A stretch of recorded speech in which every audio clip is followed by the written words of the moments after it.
Ladies and gentlemen, may I request you to please rise and welcome our esteemed dignitaries with a huge round of applause.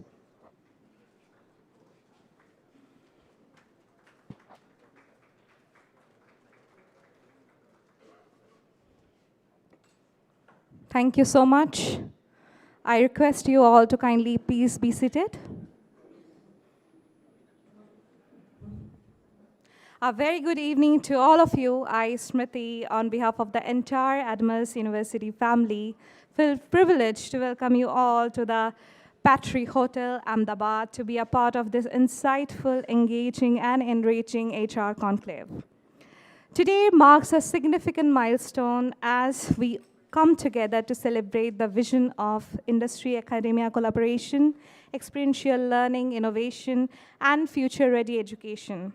This evening is not just any other gathering, it's the beginning of a new chapter for Adamas University in Ahmedabad, bringing together eminent industry leaders, academicians, professionals, and thought leaders on one common platform. We are honored to have with us a distinguished gathering of leaders who bring with them rich and diverse experiences from across the corporate and academic landscape. Their insights will help us explore the changing world of work, the evolving role of HR, and opportunities that lie ahead for the future workforce. At Adamas University, our vision is to create an ecosystem where education meets experience, knowledge meets innovation, and learners connect with the real world. We believe education must go beyond the classrooms, encouraging students to think critically, innovative, adapt, and create impact. The launch of Ahmedabad cohort of the Adamas School of Experiential Learning at Anam to Birling, Bhopal, Ambli is a step towards bringing a future-ready learning and industry exposure to learners, professionals in every region. The RISE Adamas Group carries over 40 plus years of legacy in education with more than 3 lakhs students having been part of this journey. And today, Adamas University has 124 acres campus in Kolkata with over 10,000 plus students. Our global presence through Adamas Tech Consulting with the offices in London, San Francisco, Dubai, Riyadh, and India focuses on AI digital transformation, enterprise technology, and business innovation. As technology represents industries, our commitment remains to nurture talent, encourage innovation, and create future-ready leaders. And it's very philosophy that brings us together this evening. On this auspicious occasion of Raksha Bandhan, it gives me immense pleasure to welcome you all and every one of you to this special gathering. This evening, we bring together some remarkable minds and distinguished leaders to discuss the changing dimension of the workplace, exchange meaningful ideas, and inspire some new possibilities. And this is why the theme of the evening is connecting leaders, inspiring ideas, and shaping the future. And through our keynote sessions and the HR panel discussion, we hope to create some meaningful conversations, share diverse perspectives, and explore new possibilities that can help share a better and more inspiring future. So before we move forward to our visionary leaders and distinguished speakers, let us take a moment to pause, reflect, and celebrate the remarkable journey of Adamas University. Let us visit the milestones, the achievements, and the inspiring moments that have defined this journey. So ladies and gentlemen, let us now take a moment to celebrate the journey of Adamas. And may I request the team to kindly play the video, please.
Ladies and gentlemen, please have a huge round of applause for Adamas University. Now, we come to the beginning of our evening, and what can be better than a lamp lighting ceremony, which symbolizes the dispelling of darkness, the ushering in of knowledge, wisdom, and a new beginnings. May I request our esteemed dignitaries to kindly join our stage for a lamp lighting ceremony. May I first invite our Honorable Chancellor, Adamas University, founder and chairman, Rice Adamas Group, Professor Dr. Shamit Ray. Please, sir, kindly join us on our stage. May I invite our group CEO, Mr. Oman Thomas, to kindly join us on stage. May I request Abdul Rafi, Group CEO of Rice Adamas Group, to please join us on stage. May I invite Professor Avijit Giri, Senior Vice President and Director, Adamas University, and nevertheless, our most beloved member, Mr. Casey, Group CEO of Adamas Tech Consultancy. Please, sir, join our stage. Now, owner of a leading PET manufacturer of Gujarat, Mr. Prashanjeet. Without him, it was not at all possible to have this particular day with all of us. Kindly, sir, please join us on stage. May I now invite our distinguished special guest, Mr. Atul Mishra, to kindly come forward and join us on stage. May I now request our another special guest of the hour, our Shri Devang Dani, Chairman and Standing Committee Member of Ahmedabad Municipal Corporation, to kindly join us. And last but not the least, our Honorable Chief Guest, President of Ahmedabad Bharatiya Janata Party, Shri Preksha, to kindly join us on stage. Ladies and gentlemen, may I request all of you to kindly join us to this lamp lighting ceremony.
Ladies and gentlemen, please give them a huge round of applause. Now I invite all our esteemed dignitaries to kindly come forward for a group photo.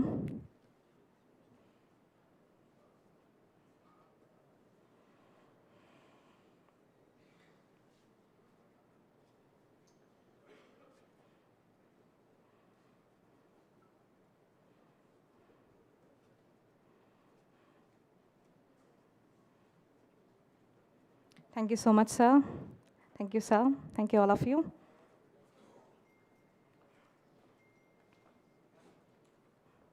Moving forward, it's our pleasure to invite our esteemed special guest, Shri Devang Dani, to share your thoughts and address the gathering. Sir, we request you to kindly take the stage and join us in this ceremony. Ladies and gentlemen, please have a huge round of applause for Shri Devang Dani. Stage is all yours, sir.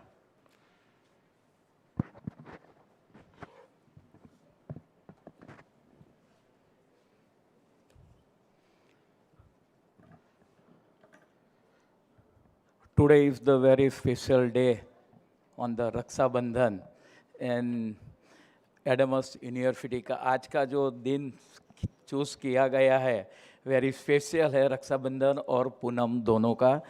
तो vice chancellor जी Adamas university जो मैंने बहुत तारीफ सुनी है कि बहुत अच्छी तरह से कलकत्ता के अंदर यूनिवर्सिटी बहुत अच्छी तरह से रन कर रहे, ऐसे हमारे रिस्पेक्टर वाइस चांसलर जी, हमारे अहमदाबाद के बीजेपी के president dynamic youth president Prerak Shah ji, Prashant Sen Gupta ji, all the dignitaries of the Adamas university और एडमस यूनिवर्सिटी के आमंत्रण से यहाँ पधारे ऑल द लीडर्स जेंटलमैन मित्रों, आज सभी के बीच आज एडमस यूनिवर्सिटी ने हमको यहाँ पे बुला के बहुत एक आनंद की बात है कि अहमदाबाद के अंदर आज एक HR लीडरशिप कॉन्क्लेव का एक आयोजन किया गया है।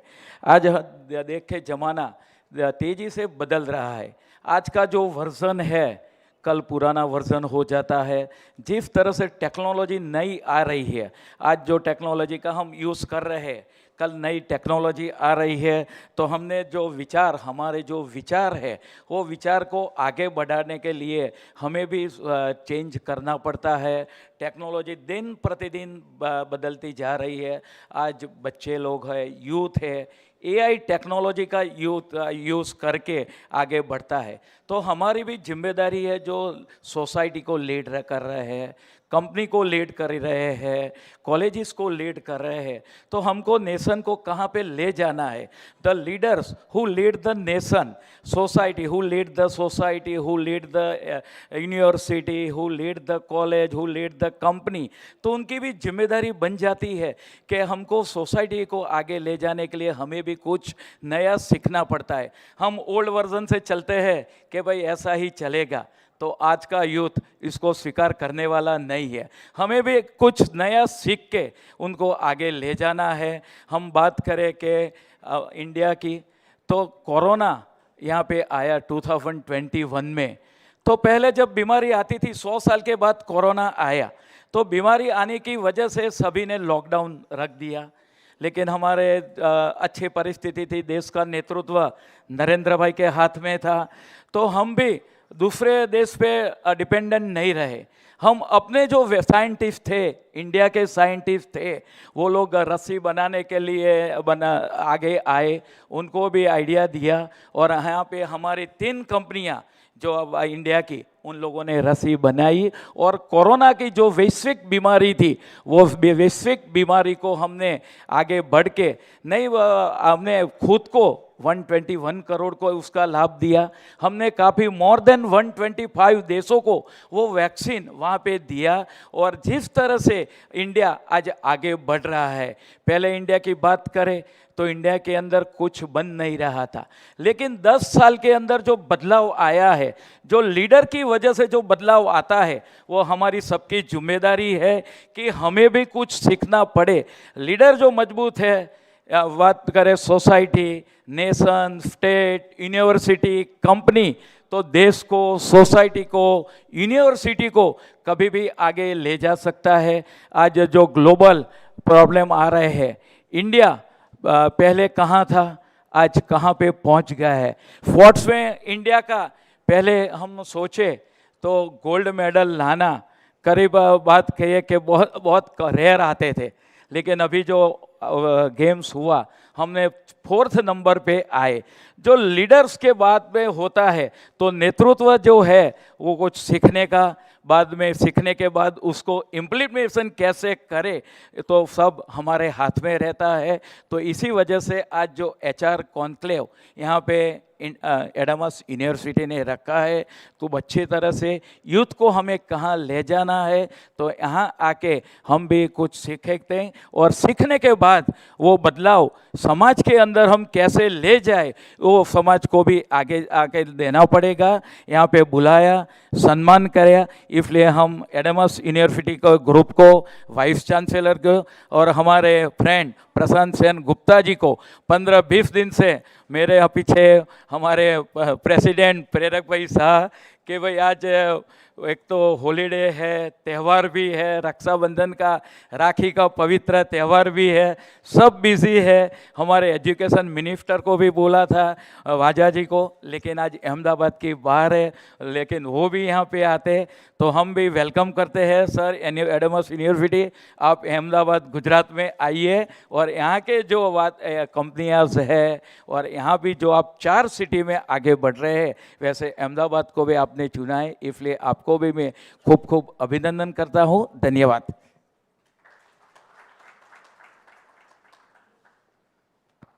Thank you so much, sir, for your inspiring words.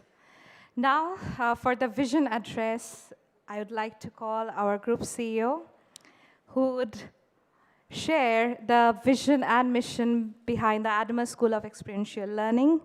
So, with a huge round of applause, I'm welcoming our group CEO, Mr. Oman Thomas, to address the gathering. Sir, may I request you to kindly take the stage.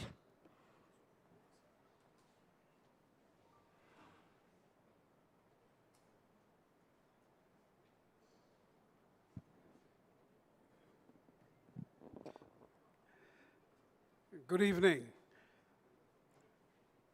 On behalf of the Rice Adamas Group, Adamas University, and the Adamas Tech Consulting, it's my immense pleasure to extend a warm welcome to all our distinguished guests, HR leaders, professionals, and participants today. Professor Dr. Samit Ray, our chief guest, Shri Preraksha Ji, President Ahmedabad City BJP unit, our special guest, Shri Atul Mishra Ji, Party Whip, Ahmedabad Municipal Corporation, and Devang Dani Ji, Chairman Standing Committee, Ahmedabad Municipal Corporation, and all our distinguished guests, a very, very warm welcome to each one of you. The Adamas Group, we started 40 years back. It started with an institute called Rice Education, a vision of our chairman. Today, this group has transformed into the Rice Adamas Group. When Rice Education came in, it brought in employment in government services for 250,000 students. And it started 40 years back.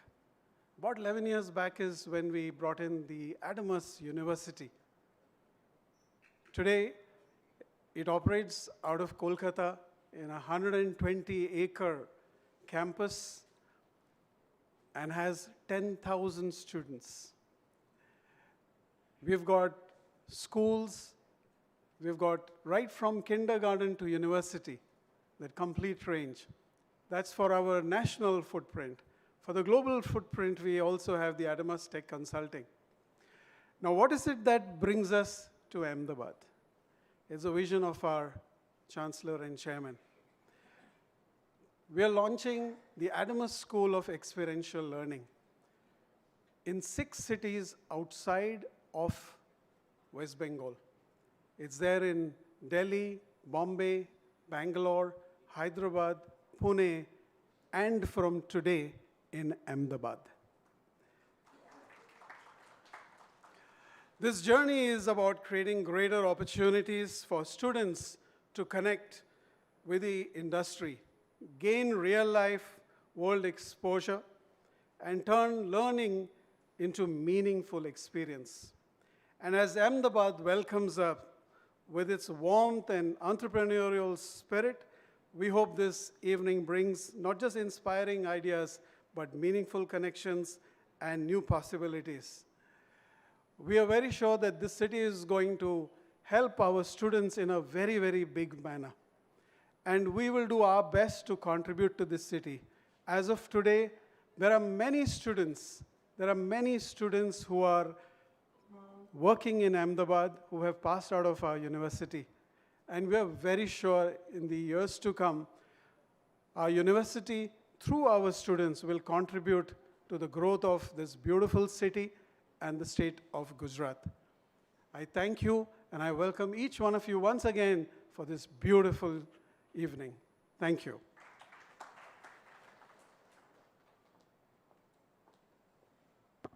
Thank you so much, our Group CEO, sir, for those kind words and setting up a context for this evening.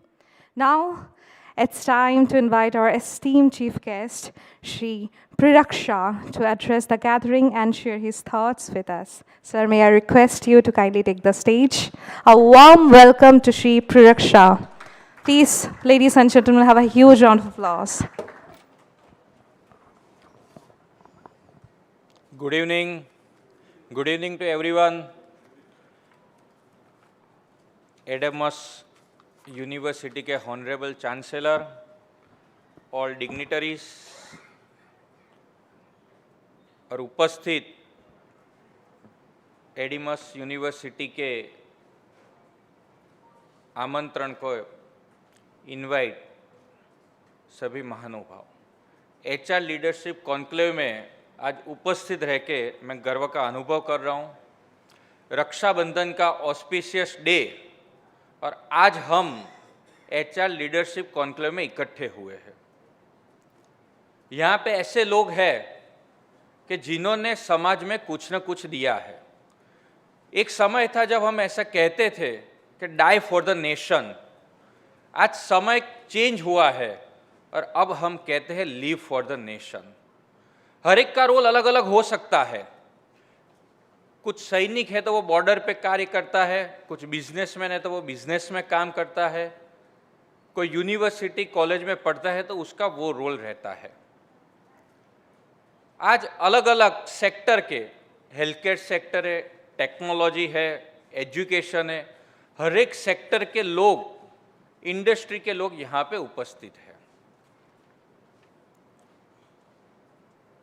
और उन्हीं का नतीजा है, यही सब लोगों का जो योगदान है उसके कारण स्टेट और स्टेट से हमारा देश आगे बढ़ता है। जब मैं यहाँ पे देखता था कि एडामस यूनिवर्सिटी का कैंपस 120 एकड़ में फैला हुआ है, आज मैं गर्व से वो भी बात बताना चाहता हूँ चांसलर जी, पूरे देश में सबसे पहले कहीं पे यूनिवर्सिटी की शुरुआत हुई थी तो वो वेस्ट बंगाल में हुई थी। काफी सारी ऐसी चीजें जो वेस्ट बंगाल में शुरुआत की थी। देश की पहली आईआईटी भी पश्चिम बंगाल में थी, आईआईएम भी पश्चिम बंगाल में थी, पहली कैंसर हॉस्पिटल भी पश्चिम बंगाल में थी। फिर जो कुछ भी हुआ वो आगे कभी हम बात कर सकते हैं। पर जब यहाँ पे इतना बड़े यूनिट में हम इकट्ठे हुए हैं, पूरा नेटवर्क है, तो हेनरी फोर्ड ने कहा है, उनका पूरा कोट है बुक में, coming together is the beginning, keeping together is progress and working together is success. Gujarat में जब आप शुरुआत करने जा रहे हैं तो किसी भी राज्य के अंदर राज्य का ग्रोथ करना है तो उसके लिए कुछ चीजें जरूरत होती है और उसके लिए हमारे प्रधानमंत्री श्री नरेंद्र भाई मोदी साहब जब गुजरात के मुख्यमंत्री थे तब उन्होंने पांच शक्ति ऊपर एमणे बात करी थी कि जेना आधारे आज गुजरात ए पूरा भारतનું ग्रोथ एंजिनના રૂપમાં ઓળખાય છે। એ પાંચ શક્તિ હતી: જળ શક્તિ, ઉર્જા શક્તિ, રક્ષા શક્તિ, જન શક્તિ અને જ્ઞાન શક્તિ। ज्ञान शक्ति मतलब कि स्कूल और कॉलेजेस, और उसी का नतीजा है कि आज पूरे देश में सबसे ज्यादा अलग अलग प्रकार की यूनिवर्सिटी वो हमारे गुजरात में है। गुजरात में स्पोर्ट्स यूनिवर्सिटी भी है, गुजरात में रक्षा यूनिवर्सिटी भी है, गुजरात में चिल्ड्रन यूनिवर्सिटी भी है, गुजरात में टीचर्स यूनिवर्सिटी भी है, गुजरात में स्पोर्ट्स यूनिवर्सिटी भी है, गुजरात में कौशल्यादय स्किल यूनिवर्सिटी भी है, गुजरात में आयुर्वेदिक यूनिवर्सिटी भी है, गुजरात में स्टार्टअप यूनिवर्सिटी भी है और गुजरात में लॉ यूनिवर्सिटी भी है। और आप जब गुजरात में शुरुआत करने जा रहे हैं तो मैं आपको बहुत बहुत शुभकामना भी देता हूं। आज के समय में टेक्नोलॉजी और उसमें भी जिस प्रकार से एआई आर्टिफिशियल इंटेलिजेंस का उपयोग हो रहा है, पूरे बिजनेस की परिभाषा चेंज हो गई है और उसी के मद्देनजर पे हमारे बजट में भी इंडियन एआई मिशन में प्रधानमंत्री श्री नरेंद्र भाई मोदी जी के द्वारा पिछले 2 साल में 3000 करोड़ रुपए का आवंटन हुआ। ये टेक्नोलॉजी का कैसे मीनिंगफुल उपयोग करें और उसके द्वारा ऑर्गेनाइजेशन के अंदर हम ट्रांसफॉर्म करें, और एआई का उपयोग जो नई टेक्नोलॉजी आती है उसको भी बनाने वाले हम जैसे ब्रेन ही है।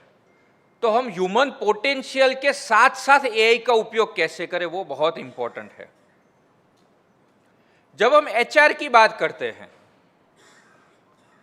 तब कई बार एचआर माने ह्यूमन रिसोर्सेस, कई बार ऐसा भी होता है कि एचआर यानी ह्यूमन रिलेशंस, पर एक्चुअल में हम देखने जाए तो एचआर इस सबसे भी आगे है। एचआर यानी ह्यूमन रेजिलियंस।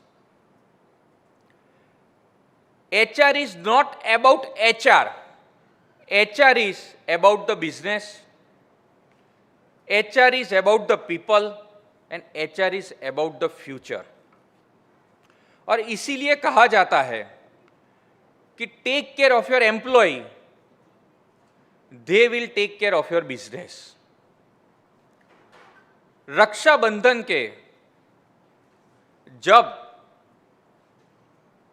बहन भाई को राखी बांधती है तो उसको एक सिक्योरिटी रहती है कि जब मुझे कहीं भी जरूरत पड़ेगी तो मेरा भाई मेरे साथ खड़ा रहेगा और उससे विश्वास बढ़ता है। उसी तरह से आज हम रक्षाबंधन के दिन इकट्ठे हुए हैं तो एक तरह से आज हम वो सीख भी देखते हैं कि we are stronger when we stand together and take responsibilities of each other. फिर से मैं आप सबका हृदय से स्वागत भी करता हूं और एडेमस यूनिवर्सिटी का गुजरात में जिस तरह से आगे कार्य चालू करने जा रहे हैं उनको भी मैं शुभेच्छा देता हूं। वंदे मातरम, भारत माता की जय।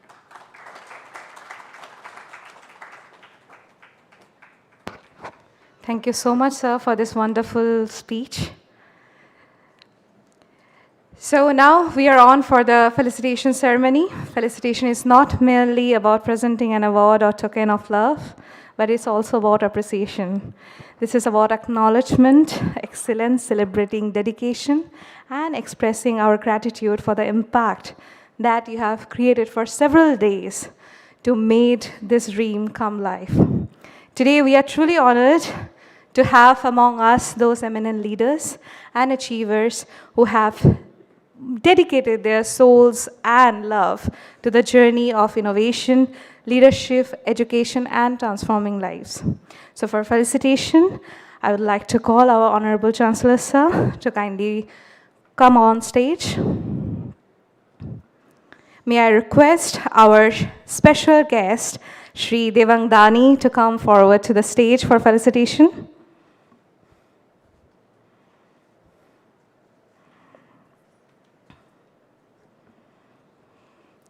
Ladies and gentlemen, please have a huge round of applause for Shri Devangdani. Thank you so much, sir. Thank you so much, sir.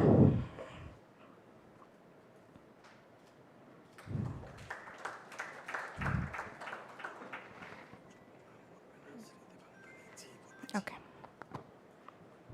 Now we have the privilege to felicitating our esteemed chief guest, Shri Priksha.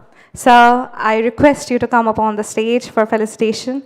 And I also call our Honorable Chancellor, sir, to please call up on the stage and felicitate, sir. Ladies and gentlemen, have a huge round of applause for Shri Priksha ji.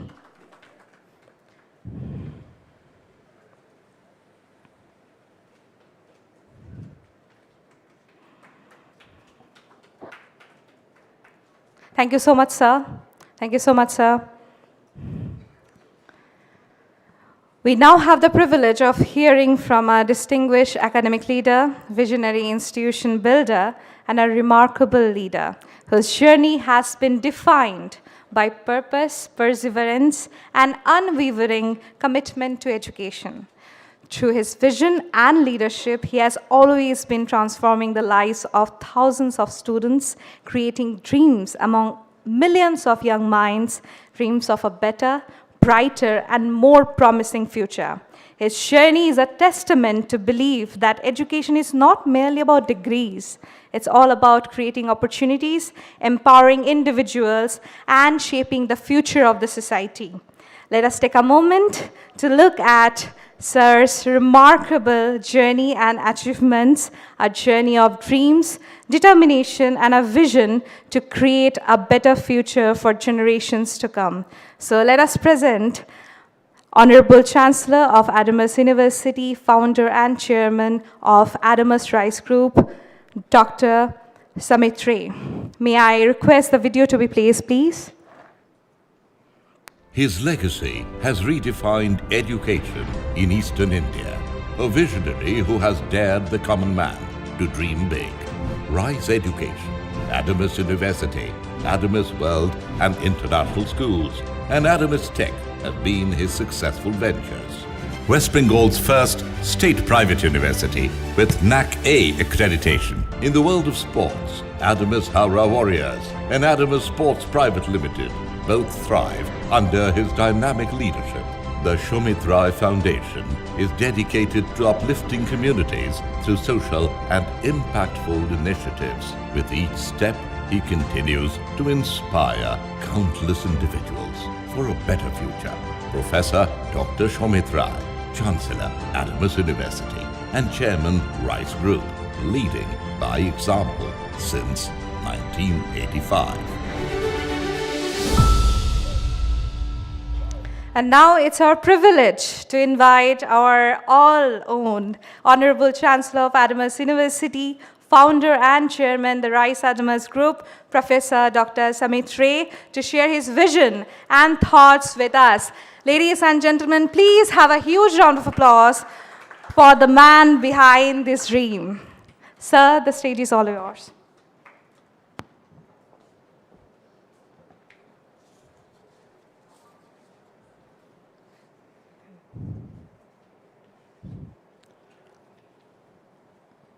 Good evening, ladies and gentlemen, distinguished guests, Sri Pirag Shah, President, Ahmedabad City, BJP, Sri Debang Dani, Chairman, Standing Committee, Ahmedabad Municipal Corporation, Sri Atul Misro, Party Whip, Ahmedabad Municipal Corporations. It is a pleasure to be here in Ahmedabad, a city to me represent enterprise, resilience, discipline, and the spirit of creating opportunities rather than waiting for them. I extend my warm greetings to all the distinguished HR leaders, industry representatives, entrepreneurs, professionals, and academicians and friends present here today. I am particularly delighted that this gathering is taking place in Ahmedabad because we are here not merely to organize another HR conclave. We are here to announce the presence of Adamas University in this remarkable city and to introduce an important dimensions of our education philosophy. At the heart of this initiative is the Adamas School of Experiential Learning, education beyond the classroom. At Adamas University, we believe that education cannot be confined to a classroom, a textbook, a laboratory, or even university campus. A student may have an excellent academic record and yet not to be adequately prepared for the world of work, because industry does not employ degrees alone. Industry employs people who can communicate, collaborate, adapt, solve problems, and understand different perspectives and work effectively with others. These qualities are developed not merely through lectures, but through experience. That is the philosophy behind the Adamas School of Experiential Learning. We want our students to step outside their familiar environment and experience India as it actually lives and works. India is a remarkable mosaic of cultures, languages, industries, communities, work practices, and aspirations. A student from Kolkata may have one understanding of the world. Take that student to Ahmedabad, let the student work with an organizations here, interact with the professionals, entrepreneurs, and communities, and understand how people live and work. That experience teaches lessons that not two textbook can fully provide. 6 centers, one national vision. With this philosophy, Adamas University has established 6 centers of learning across different parts of India. One of these important centers is now here in Ahmedabad. We choose Ahmedabad deliberately. Ahmedabad has a remarkable industrial ecosystem, a strong entrepreneur traditions, deep professional network, and a culture that values hard work, commitment, and execution. For our students, this creates an extraordinary learning environment. We want them to understand what makes Ahmedabad successful, learn from its industries, interact with its professionals, and experience its work culture. But experiential learning must work in both directions. We also want Ahmedabad's industry and professionals to interact with our students. That is why today's HR Conclave is particularly significant, who understands the gap between the education and employability better than the HR community. You are the people who see young graduates entering organizations. You assess not only what they know, but how they think, communicate, behave, collaborate, and adapt. Technical competence is important, but organizations also require curiosity, emotional intelligence, teamwork, leadership potentials, cultural sensitivity, and the ability to learn continuously. The workplace is changing rapidly. Artificial intelligence is transforming jobs. Technology is changing business models. Globalization is creating increasingly diverse teams. Young professionals may work with colleagues from different states, cultures, and countries. Therefore, the ability to work with the diversity is no longer an optional skill. It is an employability skill. And this is precisely what experiential learning centers seeks to develop. From campus ready to industry ready, our ambition is simple. We do not want our students merely to become campus ready. We want them to become industry ready and life ready. An appeal to the entrepreneurs in this room. Let me now make a somewhat personal appeal to the entrepreneurs and leaders present here. Many of you sitting here today are the founders, directors, president, and vice president of successful organizations. You have achieved positions that command respect. But if you look back at your own childhood, many of you may remember a very different journey, times of hardship, deprivations, and uncertainty. You may also remember talented friends who, despite having enormous potential, could not overcome the circumstances into which they were born and whose dreams eventually faded away. Perhaps experiential learning gives an opportunity to remember them.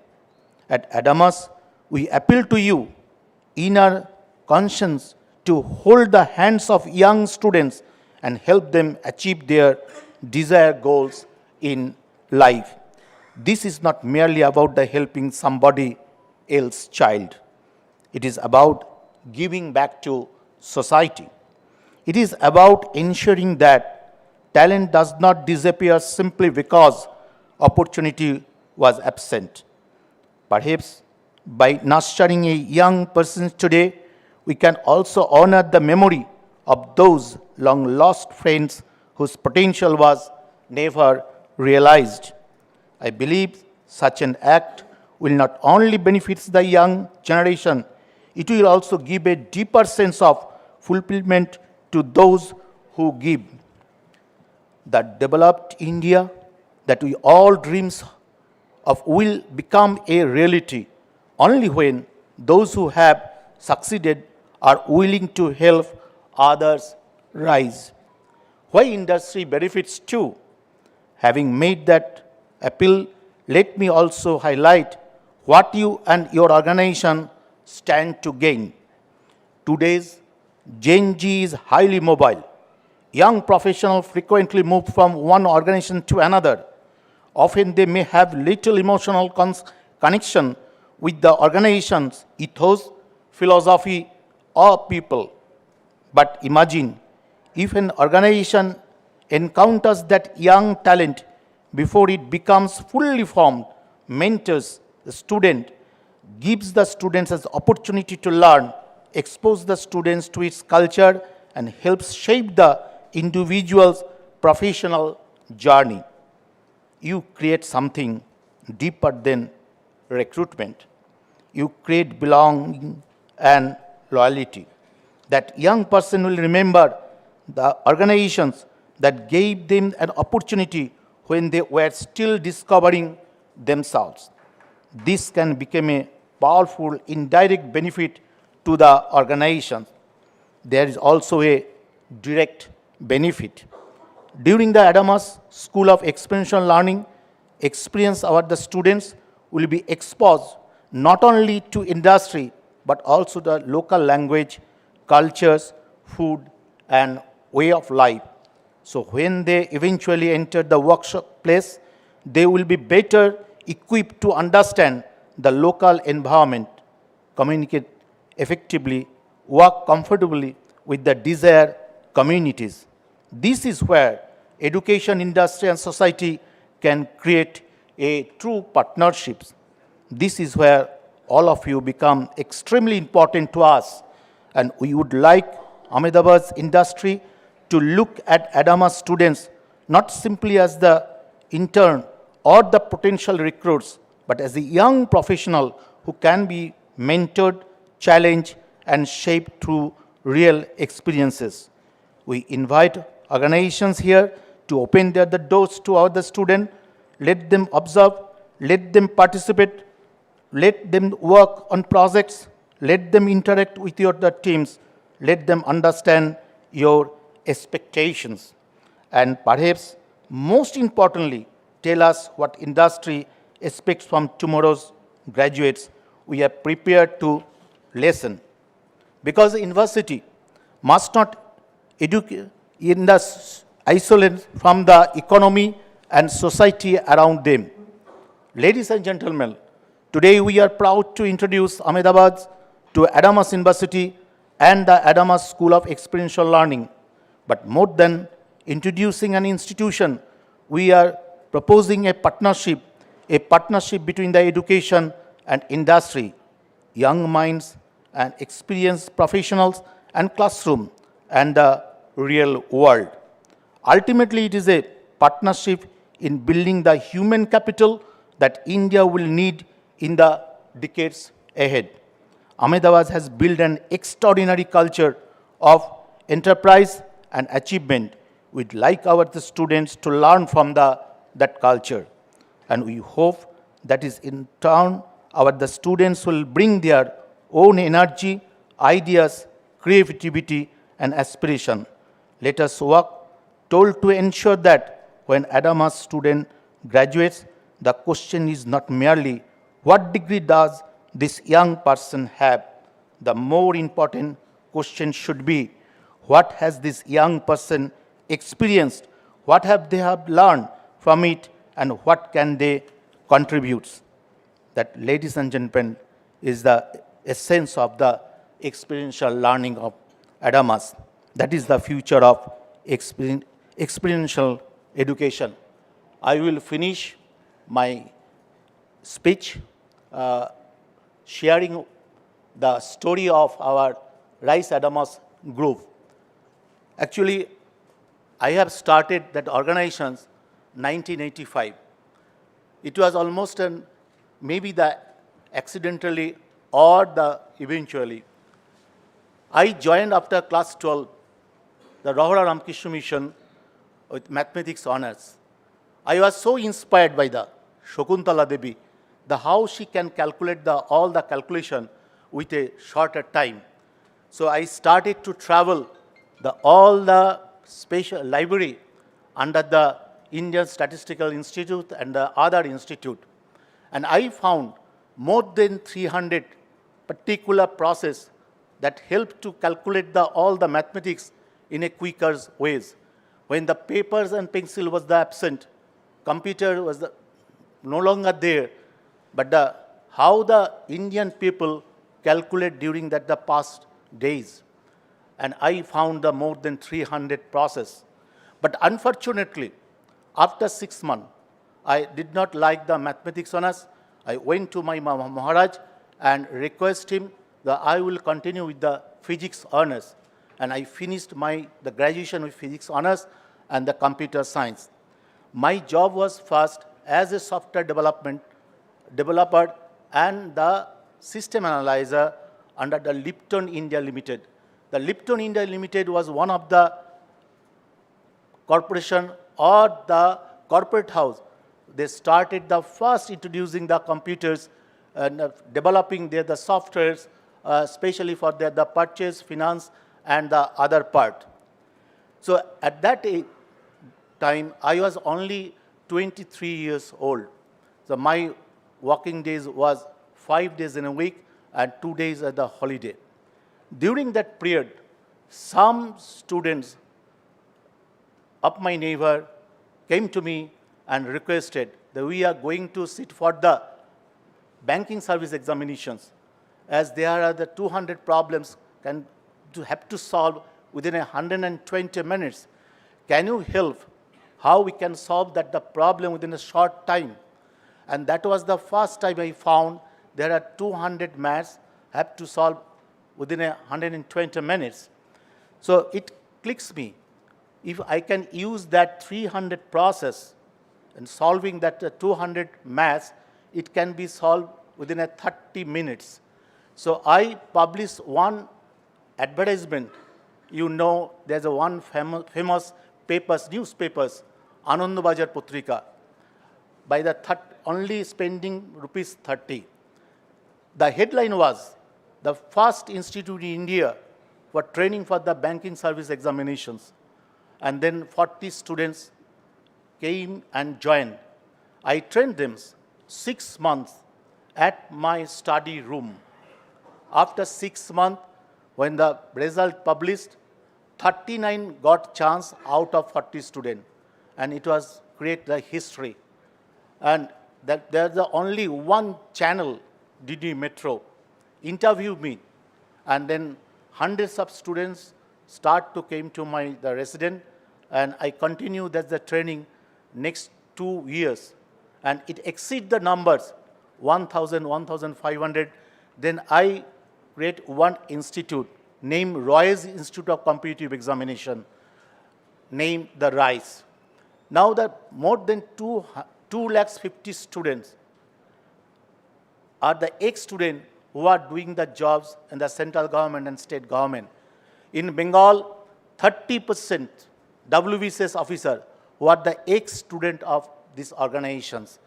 And there are the 36,000 teachers who are the ex-student of RICE educations.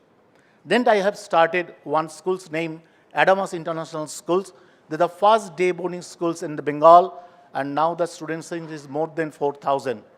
Then I established Adamas World School, and then engineering college, and then the university.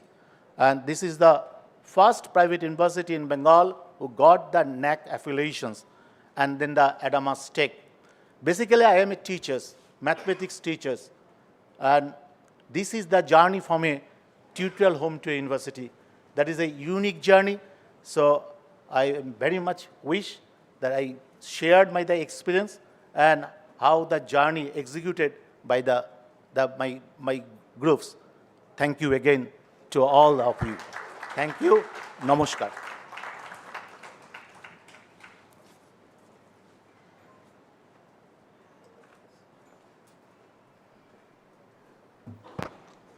Thank you so much, sir, for sharing your vision and for giving us a clear perspective on the journey and opportunities that lie ahead.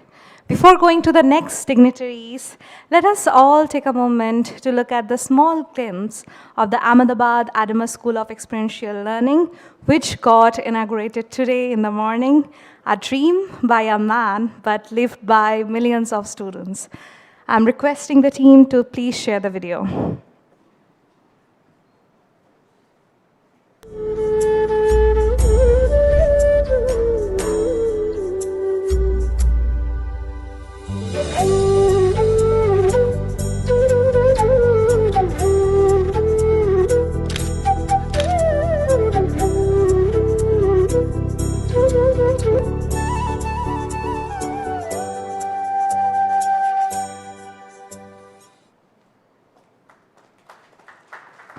Please have a huge round of applause for this dream. Ladies and gentlemen, we now have the privilege of hearing from our another esteemed special guest, Shri Atul Mishra ji. I would request sir to please come on stage and share a few words for our gathering today.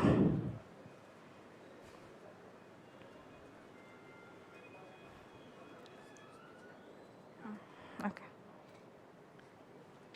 Just a minute.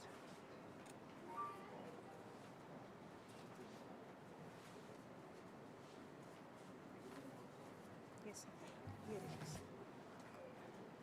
Yes, sir.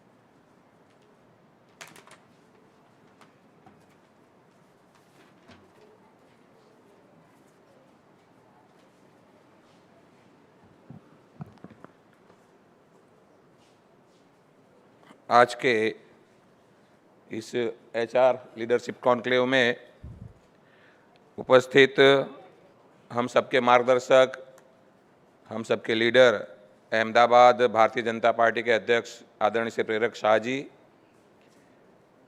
Ahmedabad municipal corporation के पूर्व standing committee के chairman और हमारे परम मित्र श्री देवांग दाणी जी, एडामास university के स्थापक श्री सुमित जी, मेरे परम मित्र श्री प्रसन्नजीत जी, उपस्थित सभी महानुभाव, आज यहाँ का जो कॉन्क्लेव है उसमें मेरे विचार रखने का मुझे जो मौका मिला है, उसमें आप लोगों के बीच में ज़्यादा समय न लेते हुए, क्योंकि यहाँ पर काफ़ी हमारे प्रेरक शाह जी को सुनना अपने आप में एक बहुत बड़ा, यहाँ पर बड़ा ग्रैंड कार्यक्रम करो तो भी उनके विचार सुनना एक बहुत बड़ी उपलब्धि रहती है। तो मैं ज़्यादा समय न लेते हुए आज आप सभी के बीच आकर मुझे बहुत खुशी हो रही है, क्योंकि इसी जगह पर जब बंगाल का चुनाव हुआ था तब बहन भी हाजिर थी यहाँ पर, और काफ़ी अच्छा एक कार्यक्रम कल्याण जी के बीच में उपस्थिति में यहाँ पर हुआ था। जब हम तेज़ी से बदलते दौर में नेतृत्व की बात करते हैं तो मेरे मन में सबसे पहले यही विचार आता है कि बदलाव अब कभी कभी होने वाली चीज़ नहीं रह गई है। बदलाव हमारी रोज़मर्रा की ज़िंदगी का हिस्सा बन चुका है। टेक्नोलॉजी बदल रही है, आर्टिफिशियल इंटेलिजेंस हमारे काम करने के तरीके को बदल रहा है, कर्मचारियों की अपेक्षाएं बदल रही हैं, और यहाँ तक कि काम और करियर को देखने का हमारा नज़रिया भी बदल रहा है। तो आज के समय में एक लीडर होने का वास्तव में क्या मतलब है? मेरे विचार से नेतृत्व का मतलब हर सवाल का जवाब जानना नहीं, बल्कि सवालों का सामना करने का साहस रखना है। एक अच्छा लीडर वह है जो यह कह सके, मुझे नहीं पता कि आगे क्या होने वाला है, लेकिन मैं सीखने, खुद को बदलने और अपने लोगों को साथ लेकर आगे बढ़ने के लिए तैयार हूँ। और यही पर नेतृत्व का मानवीय पक्ष बहुत महत्वपूर्ण हो जाता है। हम बेहतरीन टेक्नोलॉजी, बेहतरीन सिस्टम और बेहतरीन प्रक्रिया ला सकते हैं, लेकिन अंत में किसी भी संगठन को बनाने वाले लोग ही होते हैं। लोग चाहते हैं कि उनकी बात सुनी जाए, वे चाहते हैं कि उन्हें महत्व दिया जाए, वे यह महसूस करना चाहते हैं कि उनके काम का कोई उद्देश्य है। इसलिए मेरा मानना है कि आने वाले समय में नेताओं के मन में 3 सरल लेकिन महत्वपूर्ण गुण होने चाहिए। बदलाव के अनुसार खुद को ढालने की क्षमता, लोगों को समझने की क्षमता और आगे देखने की दूरदृष्टि। अवर पीएम जैसे मन की बात का एक प्रोग्राम होता है, उसके माध्यम से भी पूरे राष्ट्र में क्या अच्छा हो रहा है वो बताने का हमेशा एक प्रयास करते हैं। आज यहाँ मौजूद युवा प्रोफेशनल से मैं बस इतना कहना चाहूँगा, बदलाव से डरिए मत। आपको सब कुछ पता होना जरूरी नहीं है, लेकिन सीखने की इच्छा हमेशा होनी चाहिए। सवाल पूछते रहिए, खुद को बेहतर बनाते रहिए और सबसे ज़रूरी अपने कंफर्ट जोन से बाहर निकलने से मत डरिए, क्योंकि दुनिया बदलती रहेगी। सवाल यह नहीं है कि हम बदलाव को रोक सकते हैं या नहीं, असली सवाल यह है क्या हम बदलाव के साथ खुद को विकसित कर सकते हैं। आज के जिस उद्देश्य से ये कार्यक्रम रखा गया है उसमें सफलता मिले और आने वाले समय पे एडामास यूनिवर्सिटी समाज की और राष्ट्र की सेवा के लिए और अच्छे युवा देश को समर्पित कर सके, इसी भावना के साथ मैं अपनी वाणी को विराम देता हूँ। भारत माता की जय, Vande Mataram.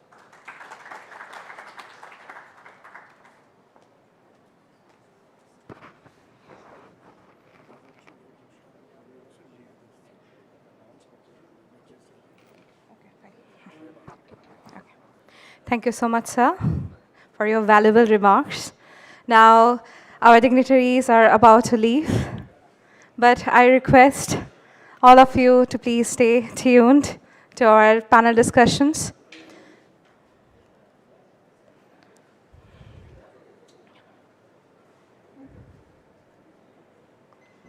Now, ladies and gentlemen, we now have the privilege of welcoming another visionary leader who, as the Chief Executive Officer of Adamas Tech Consulting, is playing an important role in shaping the organization's journey and its aspirations for the future.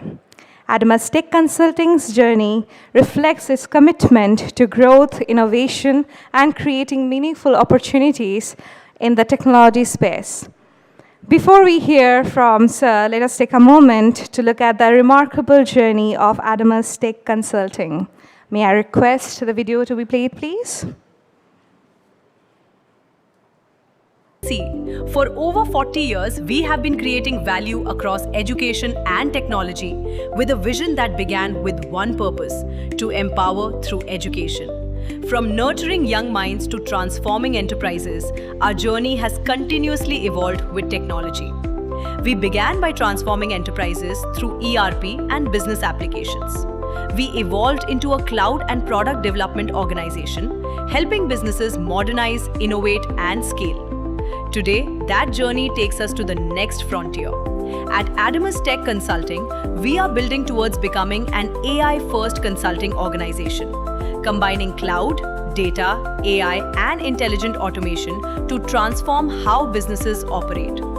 From SAP workload optimization and cloud modernization to generative AI, intelligent agents, IoT, analytics, and cognitive automation, we help enterprises innovate faster, operate smarter, and grow sustainably. Adamas Tech Consulting, where technology meets intelligence. Thank you, sir.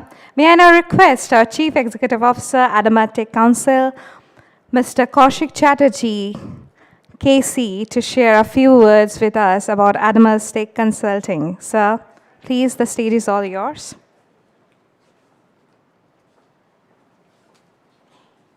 Good evening, everyone. It's an absolute pleasure and privilege to stand in front of you in Ahmedabad on the auspicious day of Raksha Bandhan and the Center of Exponential Learning opening of Adamas University.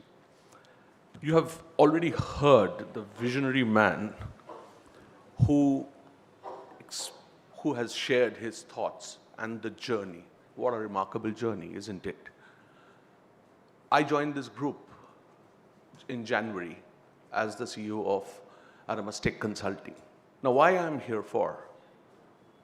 After 25 years of working, I got charged, inspired to come back from London because of this man's vision When Mr. Uman Thomas was giving his speech, he had mentioned Adamas group is kindergarten to university. I write it this way, kindergarten to workplace. This group encompasses right from the kindergarten. After you finish off your university, you have two choices to make for. One, you may go for your public sector, then you come to RISE, get yourself prepared, and go for your public sector job, or come and join us, Adamas Tech Consulting. That's the group ethos. This is a unique group which has the students on one hand and the workplace on the other. In today's day, in modern world is changing rapidly.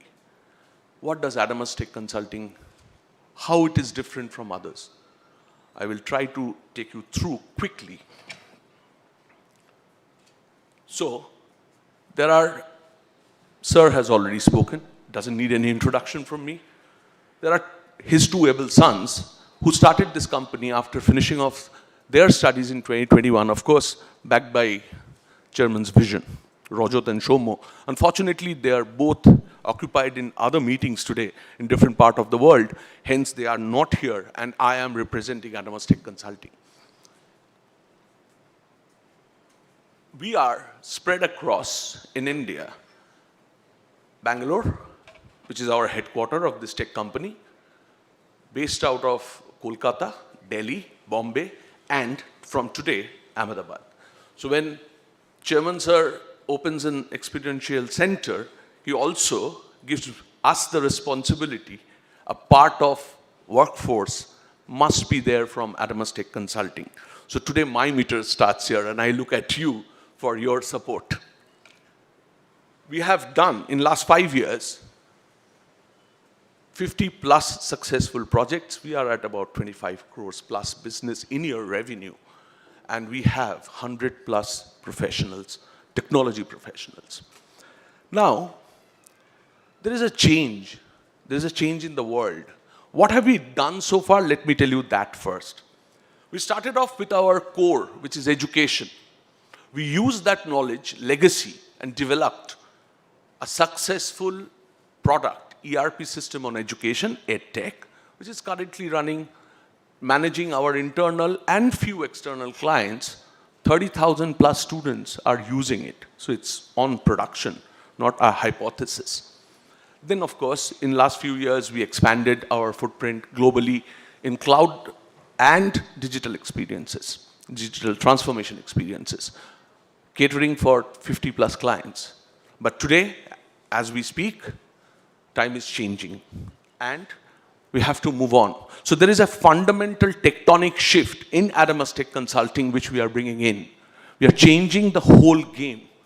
We are preparing forward deployed engineering company as an AI service provider in the next year max, 6 to 12 months. We have changed the leadership in the last 6 months. We now have 250 years plus experience in our leadership team. We are changing our workforce as well, educating them through AI and Gen AI. Trust me, we will be cutting edge AI service provider in no time. What do we want to be known as? Adamas ATC stands for Adamas Tech Consulting. A stands for artificial intelligence, no guessing, transformation, and cloud. These are our core. We would like to be known a successful service provider of AI in the space of cloud and transformation. With this is our mission. Mission 100 with 3 tenets. You can say mission infinite also. 100 crore of revenue in next 2 years. It may sound ambitious, but it's not very difficult, to be honest. 100 successful projects and clients, happy clients, and most importantly, 100 forward deployed engineers. That's the way to go for AI services. And we are convinced about it. We will deliver it for you. One more thing. We all work in corporate world. I have spent 25 years globally. Let me tell you, very few companies first invest in infrastructure in such a large scale. This is in operation in our university campus. That's the vision this chairman sir has. We have performed, we have delivered this high performance computing center. This is ready for your use. Use us as your incubation center. In West Bengal, we are the only campus who has it. And we are proud about it. We are going to get the FDEs for all of you now deploying here. Thank you. But before I finish off, I would like to tell you a story. Corporate world and Mahabharata has uncanny resemblance. If you look at the visionary people like Professor Dr. Shomit Roy, you can say the Vedavyas, who wrote the whole play, whole Mahabharata. Now, being a CEO of the organization, who am I? I am the Krishna. I'm not fighting the battle. I'm just strategizing it, right? Then who is Yudhishthir? Undoubtedly, the conscience keeper of any company, the CFOs, right? Arjun, of course, the sales guy who brings in the revenue.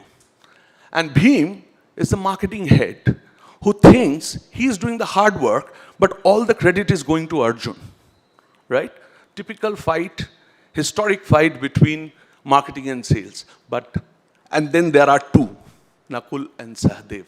They comprise the Panch Pandavas, but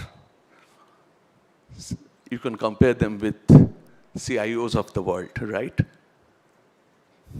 Pata nahi kya karta hai. Used to be the standard template.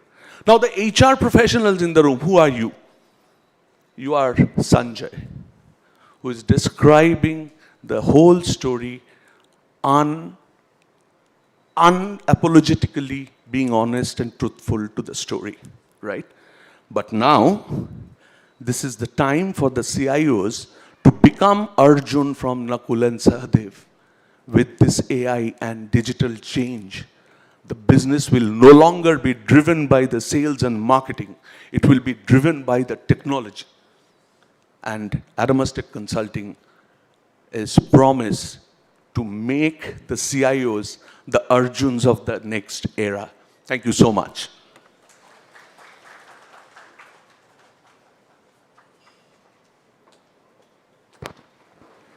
Thank you so much, sir, for your valuable words, for sharing your thoughts with us.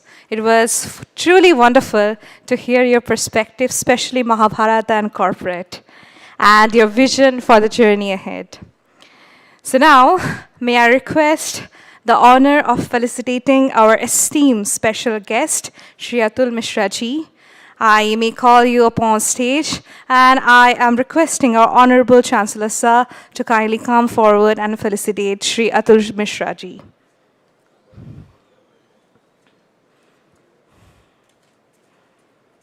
Ladies and gentlemen, please have a huge round of applause for Shri Atul Mishra ji. Thank you so much, sir. Thank you, sir.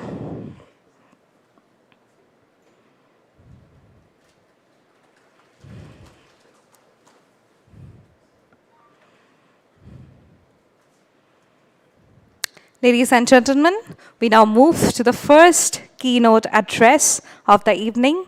As industries evolve with technology and innovation, the workflows of tomorrow must be equipped with more than academic knowledge. The industry exposure, practice, and experience and ability to invent and becoming essential to building professionals which are ready to meet the demands of a changing world. That all brings us to the theme of our first keynote, which is building India's future workforce through industry, immersion, innovation, and experiential learning.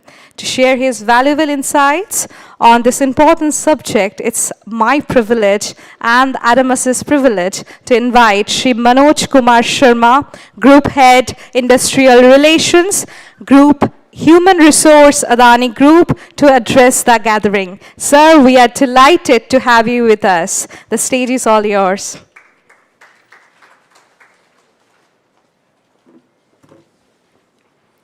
Thank you very much. I have the privilege of addressing to the, I normally say that it's a kumbh of knowledge.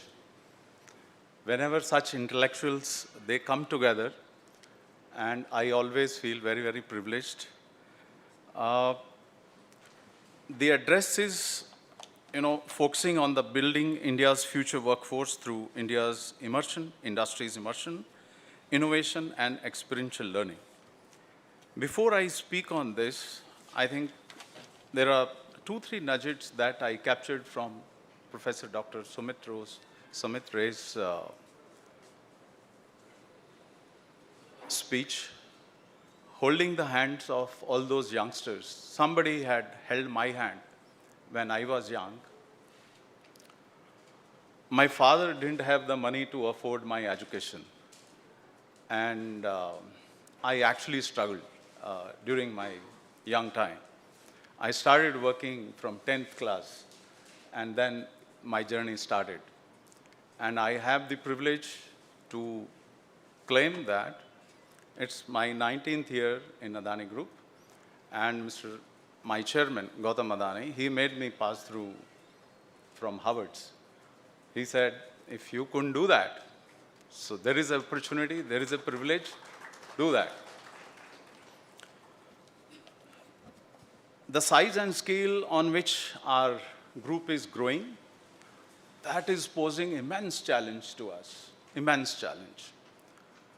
Believe me, the things which we see today, we won't be able to see in the next 5 years. And the way we operate as HR professional, the things are changing.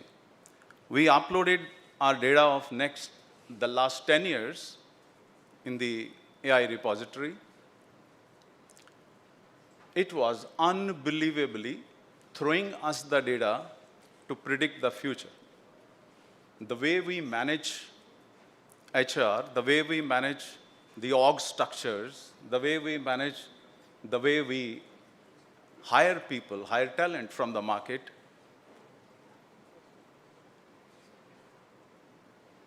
totally scrapped. Our thinking was scrapped. A lot of people may not believe that what AI is doing right now, we are not doing even 1% of AI. Believe me, not even 1%. Educating employees on the adaptability of ChatGPT or AI applications is not AI. When you look at AI, it is very, very different landscape. No, that's very different landscape. If we say the AI can predict the future, I can say I have a glimpse of looking at the future. When the data was thrown to us, what kind of machine faults are going to come in the wind machines? Wind technologies. What are those? And what kind of predictive maintenance that is required? Forget the existing maintenance that is going on. And what kind of crash maintenance that can pose challenge to the continuity of the business? And what kind of skill sets are required to handle that predictive maintenance and the crash maintenance that can come in the next 5 years? It was very, very different revealing data. What our CHROs had planned, the manpower plans, the org structures, everything was scrapped. That is the AI, and thanks what he has shown here, I think that is the truth of AI, and we are all going to live, and this is the journey we are going to take. A very small glimpse of that, what we are passing through in Adani Group, I just wanted to pose before I start. So good evening, ladies and gentlemen, distinguished leaders, member of the RISE Adamas Leadership, esteemed faculty of Adamas University, fellow HR pioneers, and honored guests. It's a privilege to stand before you tonight in Ahmedabad, a city that has historically been the cradle of Indian enterprise, industrial grit, and educational leadership. We all know that. When we look at the theme tonight, connecting leaders, inspiring ideas, and shaping the future, we must pause and acknowledge a profound truth. The future is no longer a distant point on the time. The future is an immediate operational requirements that will set the tone for the next 5 years. We gather here in August 2026 at a defining juncture in our nation's history. We are exactly 2 decades away from 2047, the centenary of India's independence. The decisions we make in this room, inside our university classrooms, and across our corporate boardrooms over the next 5 years will directly dictate whether India merely participates in the 21st century global economy or shapes and leads it as an unquestioned superpower. Tonight, I want to talk to you about the bridge between where we stand today and the Viksit Bharat, the dream of our Honorable Prime Minister. We are pledged to build that. That bridge is built on 3 pillars: industry immersion, continuous innovation, and experiential learning. What is changing? He already told about tectonic shifts, right? To build a future-ready workforce, that's the dream of our Vice Chancellor, we must first confront the reality of what is changing around us. We are experiencing a confluence of 3 radical disruptions. The technological frontier shift. We have moved past the era where digital technology was merely a productivity tool. Today, artificial intelligence, hyper-automation, quantum computing, and generative workflows are restructuring how work itself is defined. Routine cognitive tasks are being automated overnight. The half-life of technical skills, which used to be 10 to 15 years, has collapsed to 3 to 5 years. And second most is the energy and sustainability transition. When we look at the carbon chain, the businesses that you see right now in the carbon industry, they are going to obsolete. Believe me, it is going to obsolete. The knowledge is going to speak. The knowledge is going to be the word of technology in the next era. From green hydrogen and solar gigafactories to sustainable supply chains and ESG-driven capital allocation, every major enterprise in India is undergoing a structural green transition. This transition demands entirely new domain capabilities. The green engineering, carbon accounting, circular economy design, and climate-resilient industrial relations. Government of India has already released the new labor codes. There was huge UN cry. And whatever we have witnessed, whether that was Panipat, Noida, Hazira, Mahan, everywhere, the issue was not new labor codes. The issue was the transition from the old regime to the new regime. The Government of India has simplified the new labor codes. But the way we look at the industrial relations now, it is purely climate resilience. And third one is the Indian demographic paradox. Here is the core paradox facing Indian HR leaders and educators. India possesses the largest youth demographics on the planet. Over 65% of our population is under the age of 35.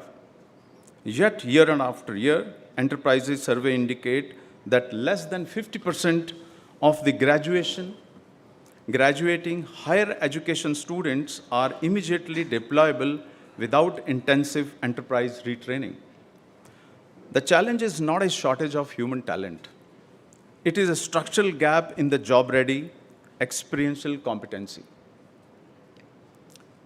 We require almost 20,000 people in Khavda itself, where 100 gigawatt is getting developed. That's the world's largest solar panels, solar generation.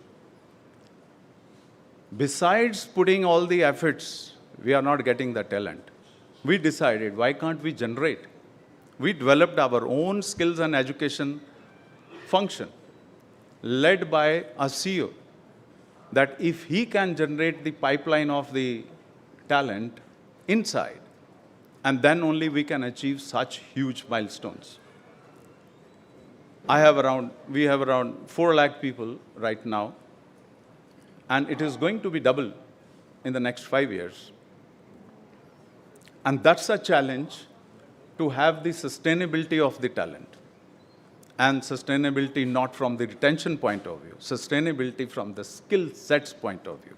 The skills, those are going to be obsolete. How we are going to generate those skill sets? That is the major challenge. How this disruption is impacting the industrial operating landscape? How are these shifts changing the way our industries operate on a daily basis? Let us look across the sectors. In manufacturing and capital infrastructure, powered by the production-linked incentives, PLIs, by state governments and Government of India, and national infrastructure engines like PM Gati Shakti shop floors are no longer manual assembly lines.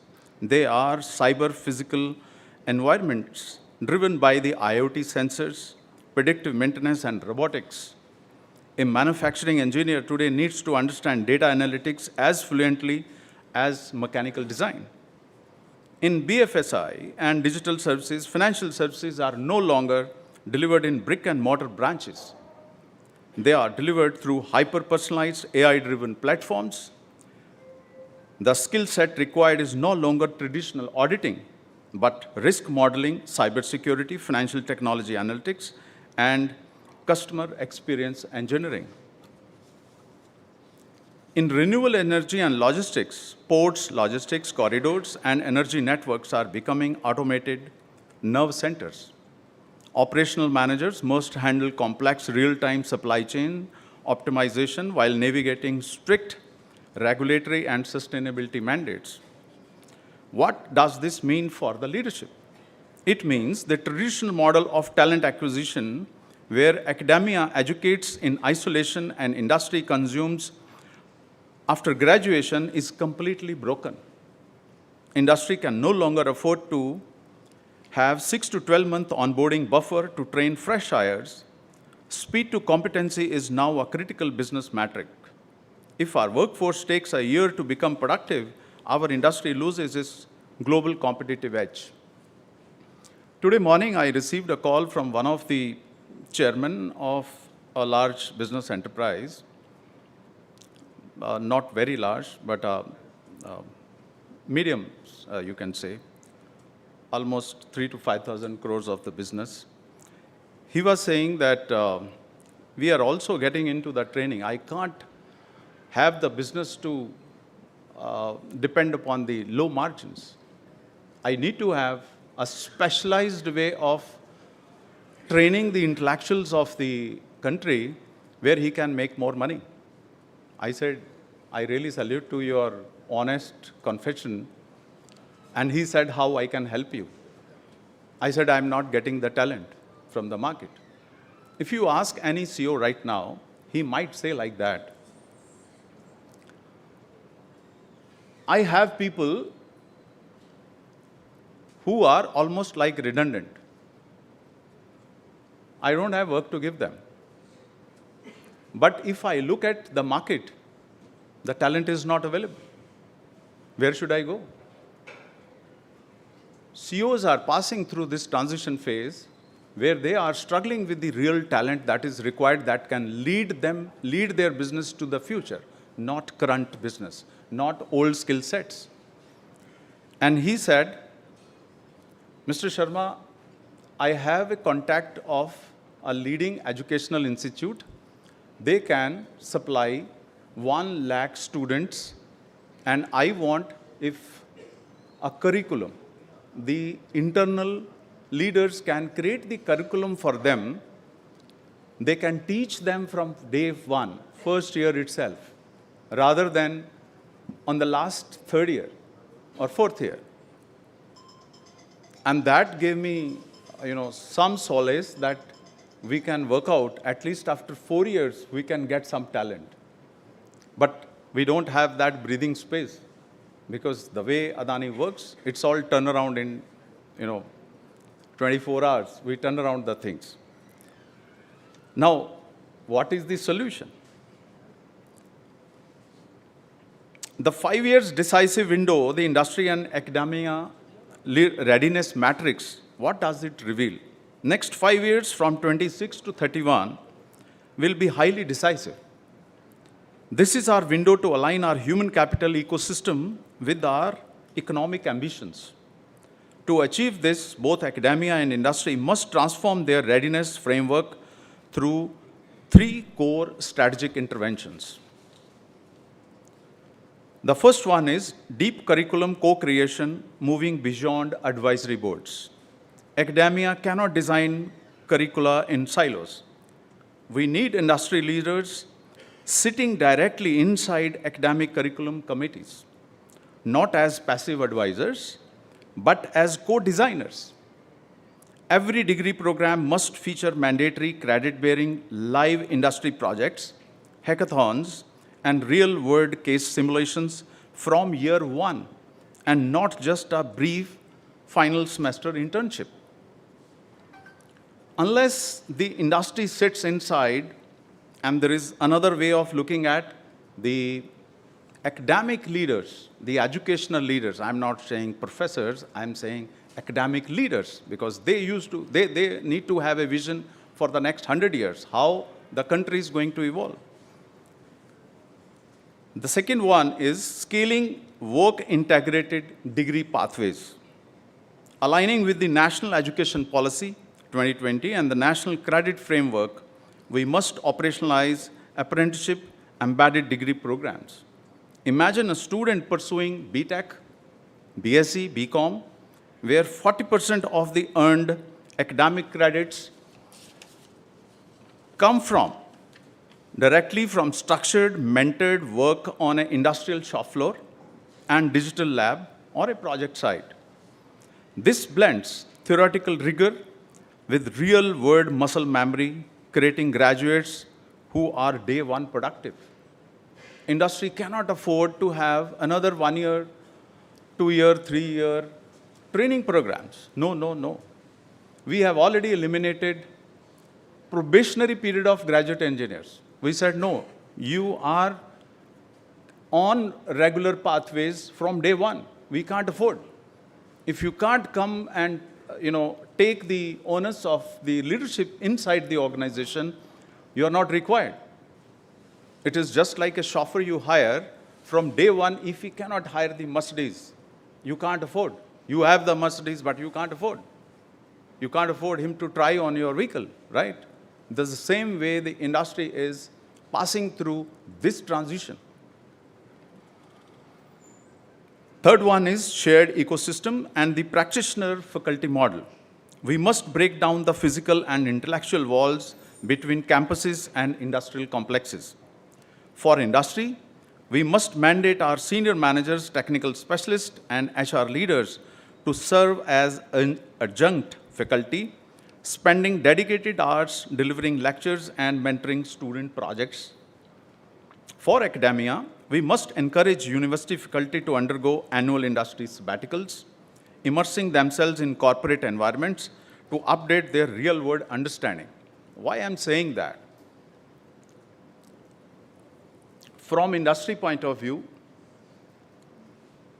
we get almost like 10 calls from best of the best startups or the real tech companies, and they are ready to offer something sitting on the top of it. They will give you data lake, and then they are showing you a different word where you can have the, some dashboards.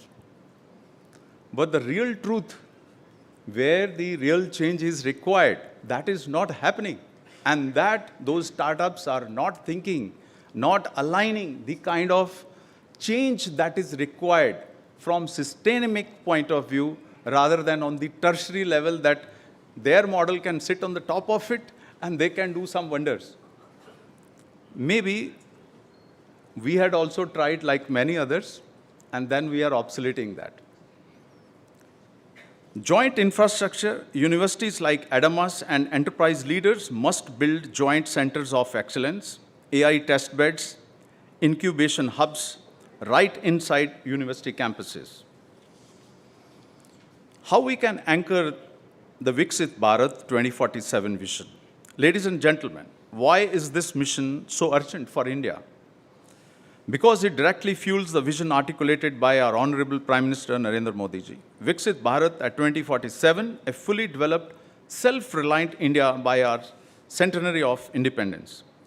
Considering the economic target before us, India is targeting an expansion of 4 trillion economy today towards 30 to 35 trillion economy by 2047. We aim to elevate our per capita income from $18,000 to $20,000, lifting every citizen into high-quality living standards. I must confess, the vision of our Prime Minister when he says a living wages. Our startups, MSMEs, they are not able to think beyond minimum wages. First time in India, the labor codes has established fair wages. There has to be fair wages.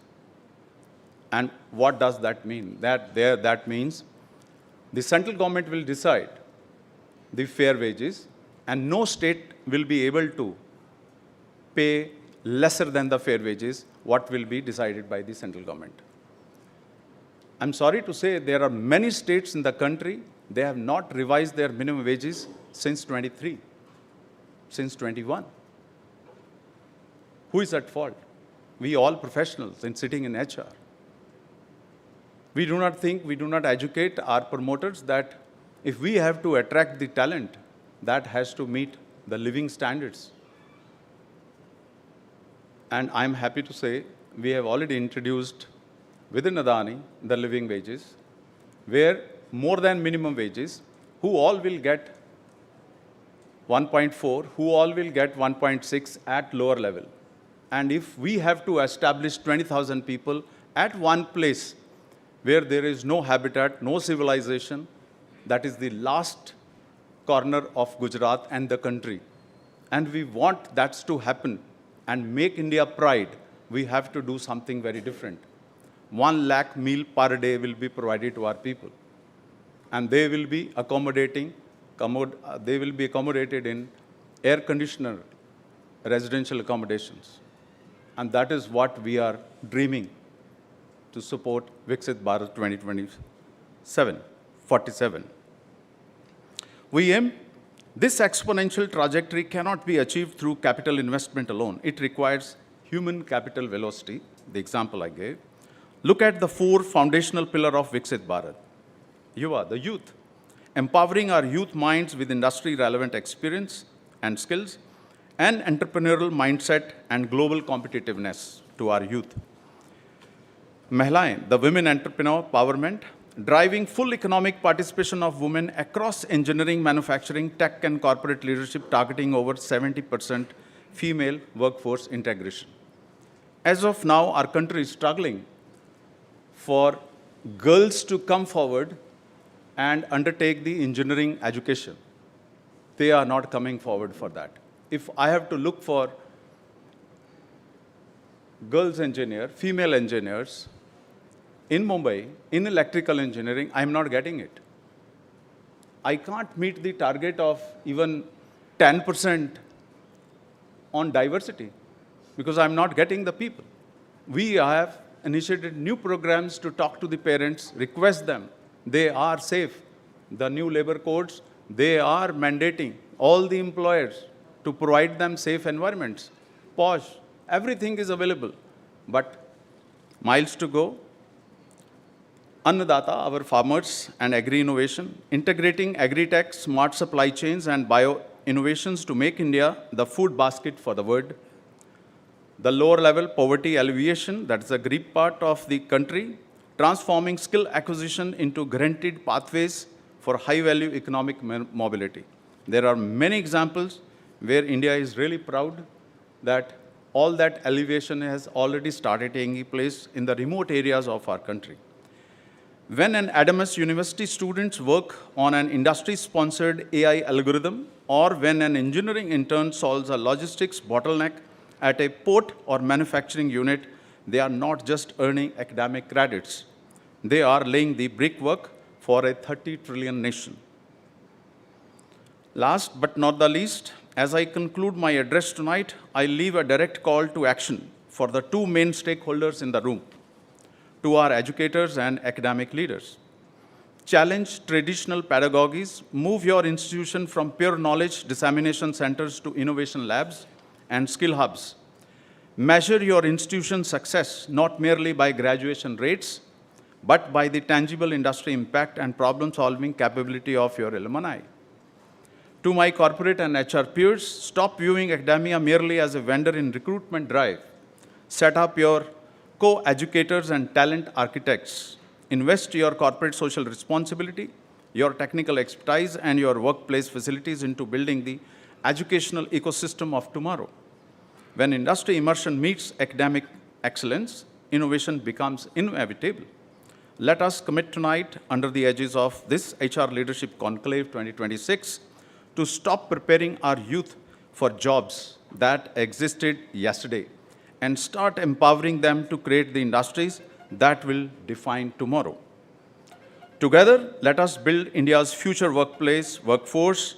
Together, let us deliver Viksit Bharat 2047. Thank you. Jai Hind, Jai Bharat. Thank you.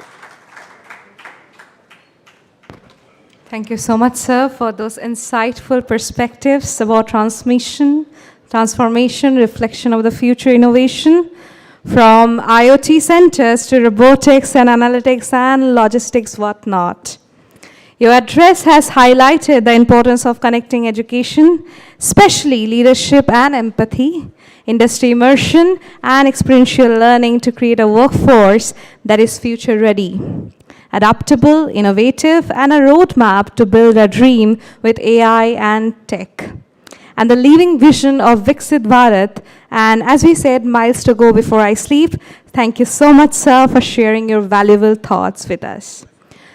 We now have the honor of felicitating our esteemed guest, Shri Manoj Kumar Sharma, Group HR Industrial Relations, Group HR Resource, Adani Group. May I request our Honorable Chancellor, sir, to kindly come forward and felicitate Shri Manoj Kumar Sharma.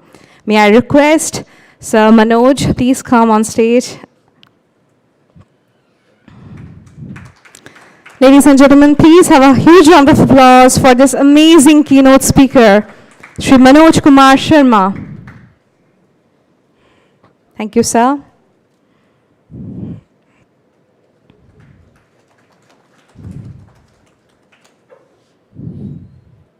Thank you so much, sir. We now come to one of the most awaited segments of this evening, the panel discussion. By now, we all know that the world of work is changing rapidly, and technology is moving faster, and businesses are evolving. The way we look at talent and leadership is changing too. But as we know, transformation is never just about tech. At the end of the day, it's all about people and how we think, how we lead, and how we adapt to change. And this brings us to today's theme of discussion, reimagining talent, technology, and transformation. We have with us an exciting panel of leaders who bring different experiences and perspectives to this conversation. So without thinking much, let's all of us welcome our distinguished panelists and hear their perspectives on this important conversation.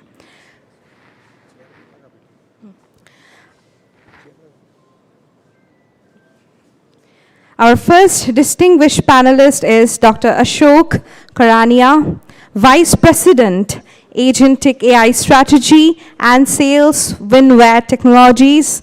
With his expertise at the intersection of artificial intelligence, technology strategies, and business development, Dr. Karania brings valuable insights into the evolving role of tech and its impact on the future of work. With a huge round of applause, let us have Dr. Ashok Karania to be a part of our HR panel discussion today. Ladies and gentlemen, please have a huge round of applause for Dr. Karania. Sir, I request you to be please seated.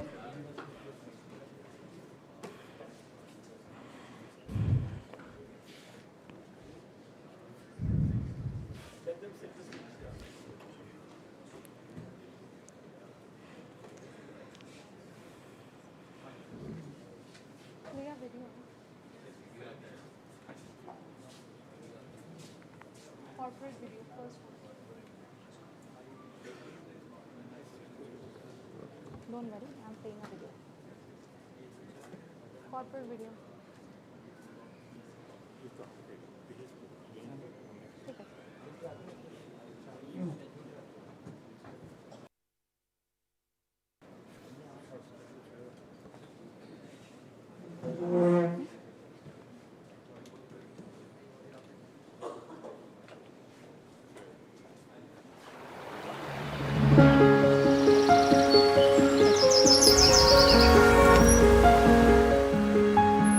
Our next distinguished panelist is architect Shri Thakkar, senior architect and architecture educationalist. With her rich professional perspective in architecture and education, she brings to this panel an interesting dimension of designing, creativity, and professional practice. With a huge round of applause, please welcome architect Shri Thakkar to be a part of this amazing panel discussion today. Welcome, ma'am. Joining us next is Mr. Sandeep Ganguly, Business Unit Head, Nephrocare. With his valuable industry experience, Mr. Ganguly brings another important perspective to today's conversation, particularly as we explore how organizations, professionals are navigating changing business environments. We warmly welcome you, sir. Thank you so much to be a part of this HR panel discussion. Our fourth distinguished panelist is Dr. Amit Patel, Senior Associate Director, NEMTech. With his association with NEMTech, Dr. Patel brings an important perspective on industry, education, technology, and the development of future-ready talent. Themes that are central to today's discussion. We warmly welcome Dr. Amit Patel to be a part of this amazing HR panel. And finally, we have with us Mr. Prateek Mehta, Group CTO, Gateway Crop. As a technology leader, Mr. Mehta brings valuable insights into the role of technology and digital transformation in shaping modern organizations and the future of work. We warmly welcome you, sir. And last, but not the least, we have a very special person to us. Joining us in this insightful conversation today, we have Mr. Ashish Gatkare, a seasoned HR leader with over 2 decades of experience across organizations such as Capgemini, Teleperformance, Loop Mobile, and Chicas Infotech. So with a huge round of applause, please welcome Mr. Ashish Gatkare to be a part of this amazing HR panel discussion. Thank you so much, sir, for joining. And now, to guide this insightful conversation, we have with us our esteemed moderator, our very own Professor Vijit Giri, Senior Vice President and Director, Adamas University. With his experience and perspective, we look forward to an engaging conversation on talent, technology, and transformation. May I request Professor Abhijit Giri to kindly join us and take over the proceeding.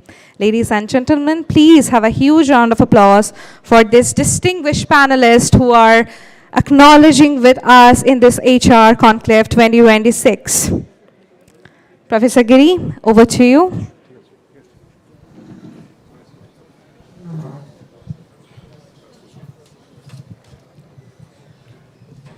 Thank you. Thank you so much, Smriti.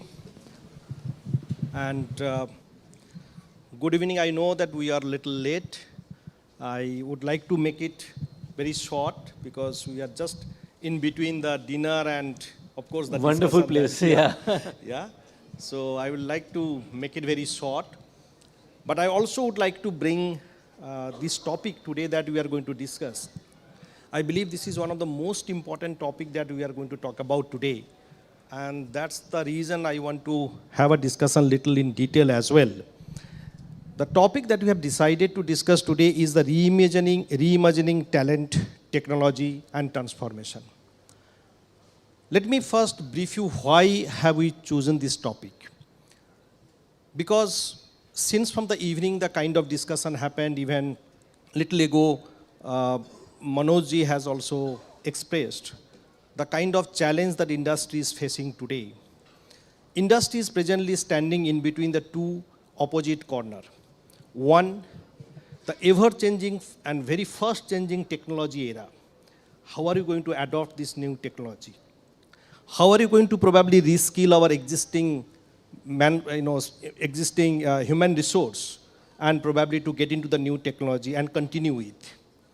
On the other side, this is also true that at the same time, the companies have now realizing that technology alone cannot drive the transformation.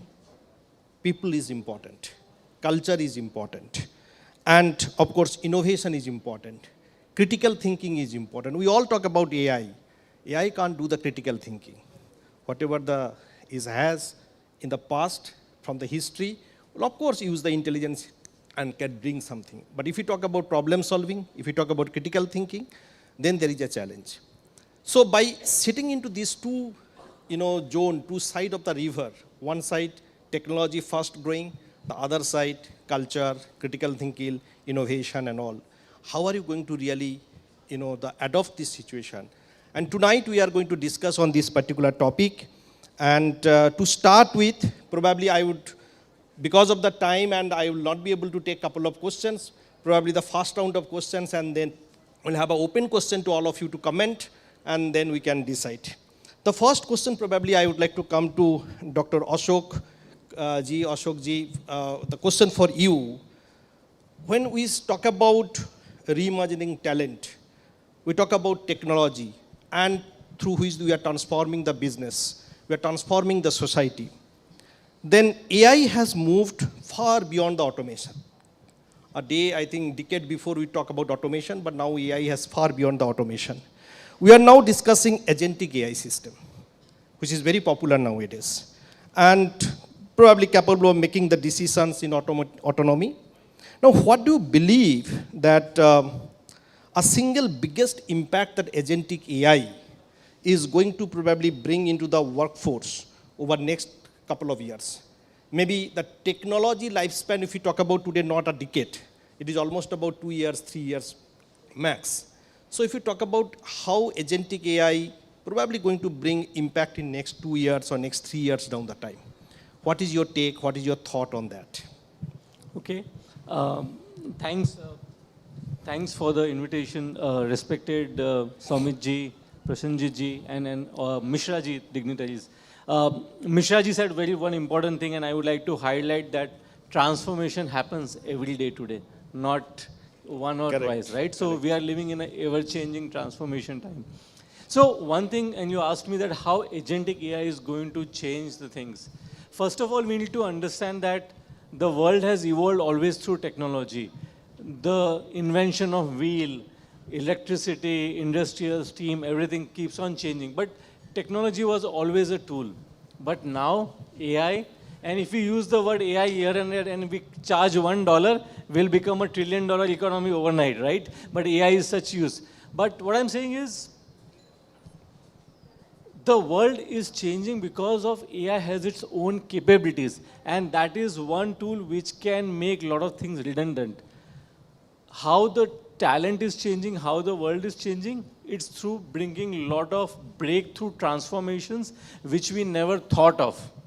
I think the single biggest thing which is happening is, you remember that before internet came, there used to be a premium on who gets the information, the speed. New York Stock Exchange में क्या price है, यहाँ पे क्या price है, Japan में क्या price है, right? We used to trade on information. What is the price of things everywhere? But that democratized. Everybody gets the same information. Today, intelligence is becoming a commodity. everybody can get the same intelligence if you ask the questions to ChatGPT, Claude. Everybody gets. So when intelligence is no longer a differentiator, we are in knowledge economy, ज्ञान शक्ति की बात कर रहे हैं. So अगर सबको वही ज्ञान मिल रहा है, सबको वही answers मिल रहे हैं, then what becomes important? The human creativity, the human thinking, the human judgment. And what I believe agentic AI and AI technologies will do is bring the human capabilities at the forefront. Everything will become automated. Everything will become easily done. So जो task jobs है, accounting के jobs है, आपकी legal filing के jobs है, they are already transform. पहले होता था कि you give a companies annual report comes and within a week Goldman Sachs will come with a report, JP Morgan will come with a report. Now in minutes the reports are there. So what is going to transform is, and you used a very beautiful word, and the topic panel is amazing, right? That technology, talent and transformation. If you look at the recent Nobel Prizes which were won, they were won because AI could help decode those algorithms which would have taken hundreds of years. That's right. Right? But because of AI now, your cancer breakthroughs, your many breakthroughs are happening. In the end, I would say agentic AI and everything will make you ready for an era where 4 R's are important. One is real, right? All of us need to get that domain skills, the domain intelligence, right? Ray Saab studied for many libraries and then he created 300 processes. Correct. That knowledge took a lot of time. Yet he had to visit all the libraries. Adani ji said, Adani Chief HR said that people need to know how windmills perform so that predictive intelligence can be done. So your real skills are going to become important. You need to be ready for a world where your colleague is not a person. Your colleague is an agent, is an AI tool. So there's no org chart now. There's a work chart, and that work chart will have people, agents, and everyone along with that. The third R is reimagining all processes, all systems. And we are just talking about technology as AI, but have you thought of quantum computing? Have you thought of space technology? Have you thought of the robotics world, where human robots are going to be there? Japan already has robots in every house. And the fourth thing is reinventing to be a human being. Your empathy, judgment, creativity will be important. So in a nutshell, agentic AI and AI will help us to automate and make all the redundant, boring tasks automated so that the human creativity, human judgment, human empathy can be done to solve world's real problems and real challenges. That's fantastic. I mean, I think you absolutely pointed in a very nice point, and that's the reason today we all talk about, social science. Once, Honorable Chancellor always in the different address, different forum used to say, I can still, quote that during our time there was a subject called science, arts, commerce, different vertical. But now that they are evolving in a way that even I am studying arts, that is social science, that is also becoming science, where the technology is also important, innovation is very important, and of course that empathy, the human-centric approach is very important. Thank you so much, Dr. Ashok. And, since Casey is sitting in front of me and he gave a wonderful example of Mahabharata, right? And I'll just take 30 seconds. Please. He said he is the Krishna. So today, your ChatGPT, your Claude, your Gemini is Krishna. You ask him the question, it will answer you. But the important thing is to ask the right question to Krishna. So asking that right question is going to become important. Absolutely. Asking the right question and the prompt engineering is actually effective on that basis only. If you ask the right question, then only you will get the right answer. Thank you so much for bringing this important view of this. I would like to now go to Dr. Thakur. Dr. Thakur, you are a senior architect, and on the other side, you are an educationist also. It's a combination of both, one side it architect, and you are also, some of the institute that you deliver your lecture, your experience that you are singing, bringing the industry to the, the academia component.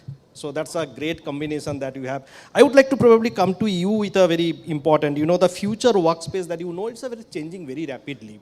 Today, average age or average lifespan of technology has come down to 2 to 3 years.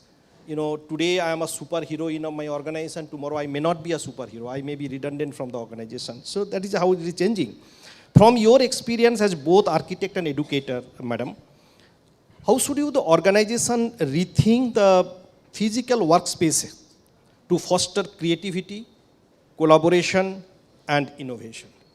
How organizations should basically think to foster, to encourage, the creativity and collaboration and innovation on the top of this technology era. What is your take on this? Okay, thank you very much for inviting me. And I'm not doctor. I've not done my PhD. I've just done a master's. So a little correction on that. Thank you. Okay, having said that, I think it's very, very important to understand that when you're talking of workplace, there are two components. One is the mind working, and the second is the ambience. Okay, today when we are talking of the mind working, then we are saying that it is just that space that is required, whatever screen you're working with, so ergonomics become a very important factor. Correct. But at the same time, what about the ambience? What about the aesthetics? What about the culture part of it? So a person cannot sit on a screen for long periods of time. So that is when he needs to really look for nurturing his thought by looking at either greenery, a good quality ambience. What I mean by good quality is not expensive. I'm talking of the basics, that is sustainable basics, that is natural light, good quality, comfort level cooling, not air conditioning to make you freeze, good ventilation. The ventilation systems have now taken over in a very big way, and this is the outcome of all this new way of working, that ventilating, then air changes are more important than cooling, and things like the comfort level of creating a good ambience by giving good greenery, a good cultural ambience. Like when we are talking of, supposing you're working on a computer constantly and you want to solve a problem, and here you look at a Gond artist painting, or I'm not talking of painting, I'm talking of folk paintings which were done by people with their hands, with using a lot of skill, and they did it so fast and they produced something for us. And if you see these kind of cultural impressions on a wall, and then you realize, isne agar aisa kiya tha, to why can't we apply this and how can it help us? So this multiple layered thinking of Indian culture is extremely, extremely important to, to create design thinking. It aids design thinking and really creates a very beautiful combination. So that is what we need to look at. So what are the initial learning program centers doing? When we did something for TCS, the first thing we did is take newspapers from all states. From all the states of India, people are going to get recruited, what he is also doing in his organization. But when they come in here, they have to find an anchor, and that gives them the confidence, and therefore their performance level increases. So the aesthetic part is not about beautification and doing expensive stuff and all that, but how do you give them a cultural support to be able to make them an extremely strong human, backup to perform. I think that is what all organizations should look at in workspaces. And we don't need large numbers. We need very good discussion spaces, because it's all about discussion. True. Because how do you have discussion spaces, not large conference rooms, but small cubicles? When I did IIM Udaipur Library, it was not about knowledge centers, which is not about reading books anymore. But you have e-books, you have all kinds of things, but people still come there to be together to share. Sharing is not going to change, because ultimately human mind works better when there is sharing, when there is, a coherent talking and things like that. So all these become very, very important, and this is, I think, important. Absolutely. That, it's no more how many people you are accommodating in a crammed up space. No, we have to have natural light, we have to have greenery, we have to have open spaces, discussion centers, a good coffee shop which you must be having in your...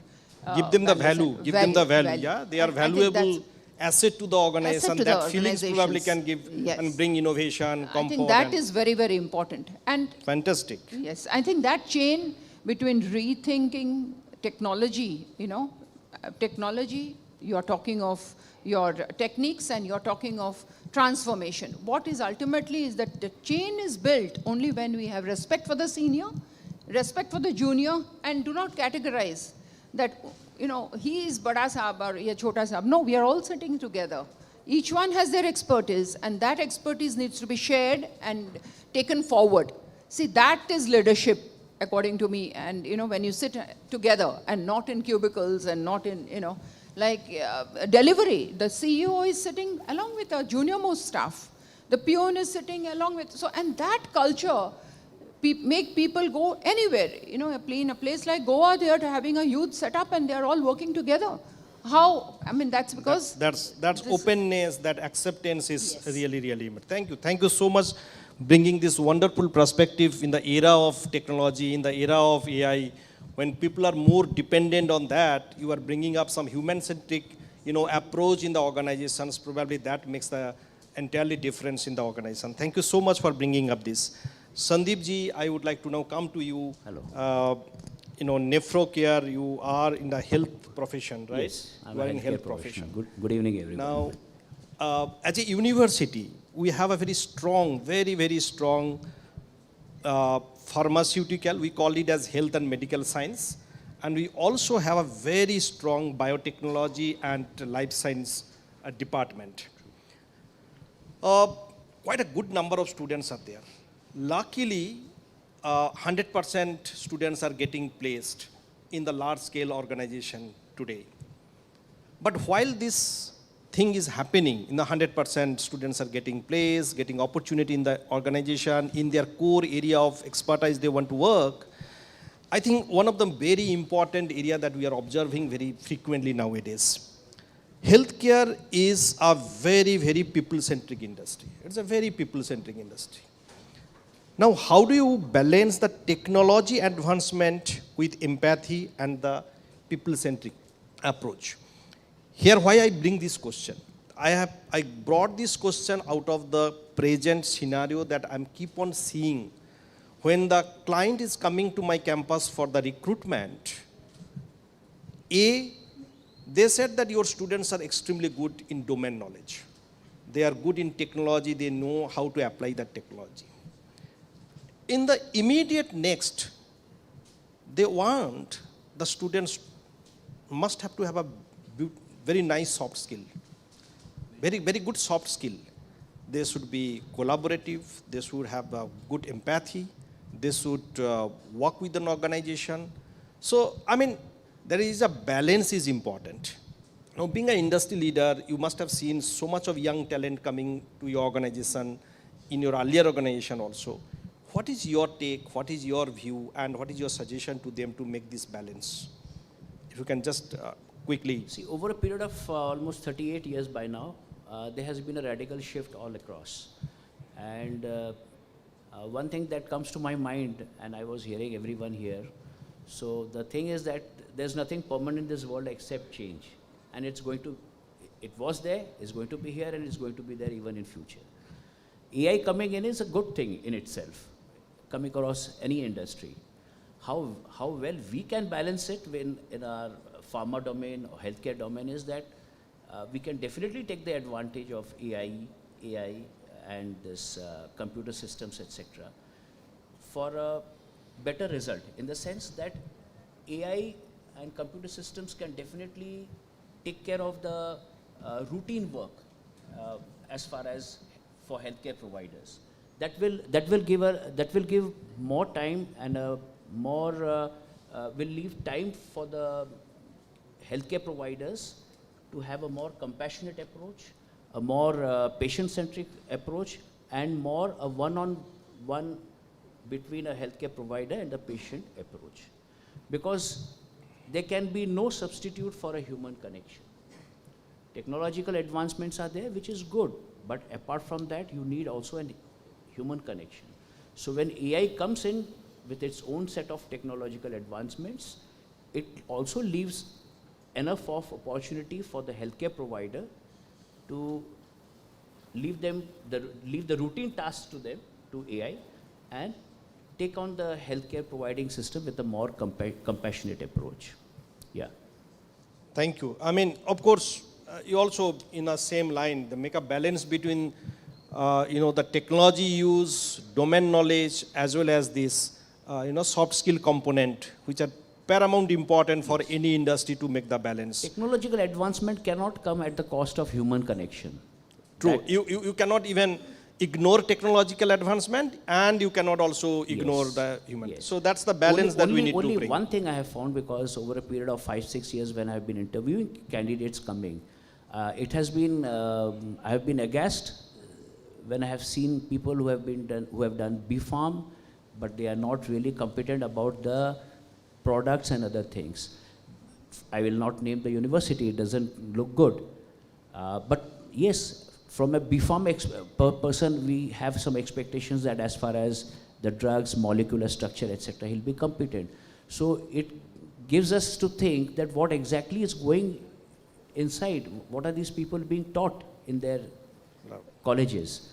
So over the last 10 years, I've been seeing that industries all across, whether it is engineering, pharmacy, they are churning out candidates, but no real solid content, technical applications are going in place. That's why you have so many unemployable engineers or even pharmacists today. Absolutely the right point, but sir, I mean, I would probably take this opportunity to request you once, give us an opportunity.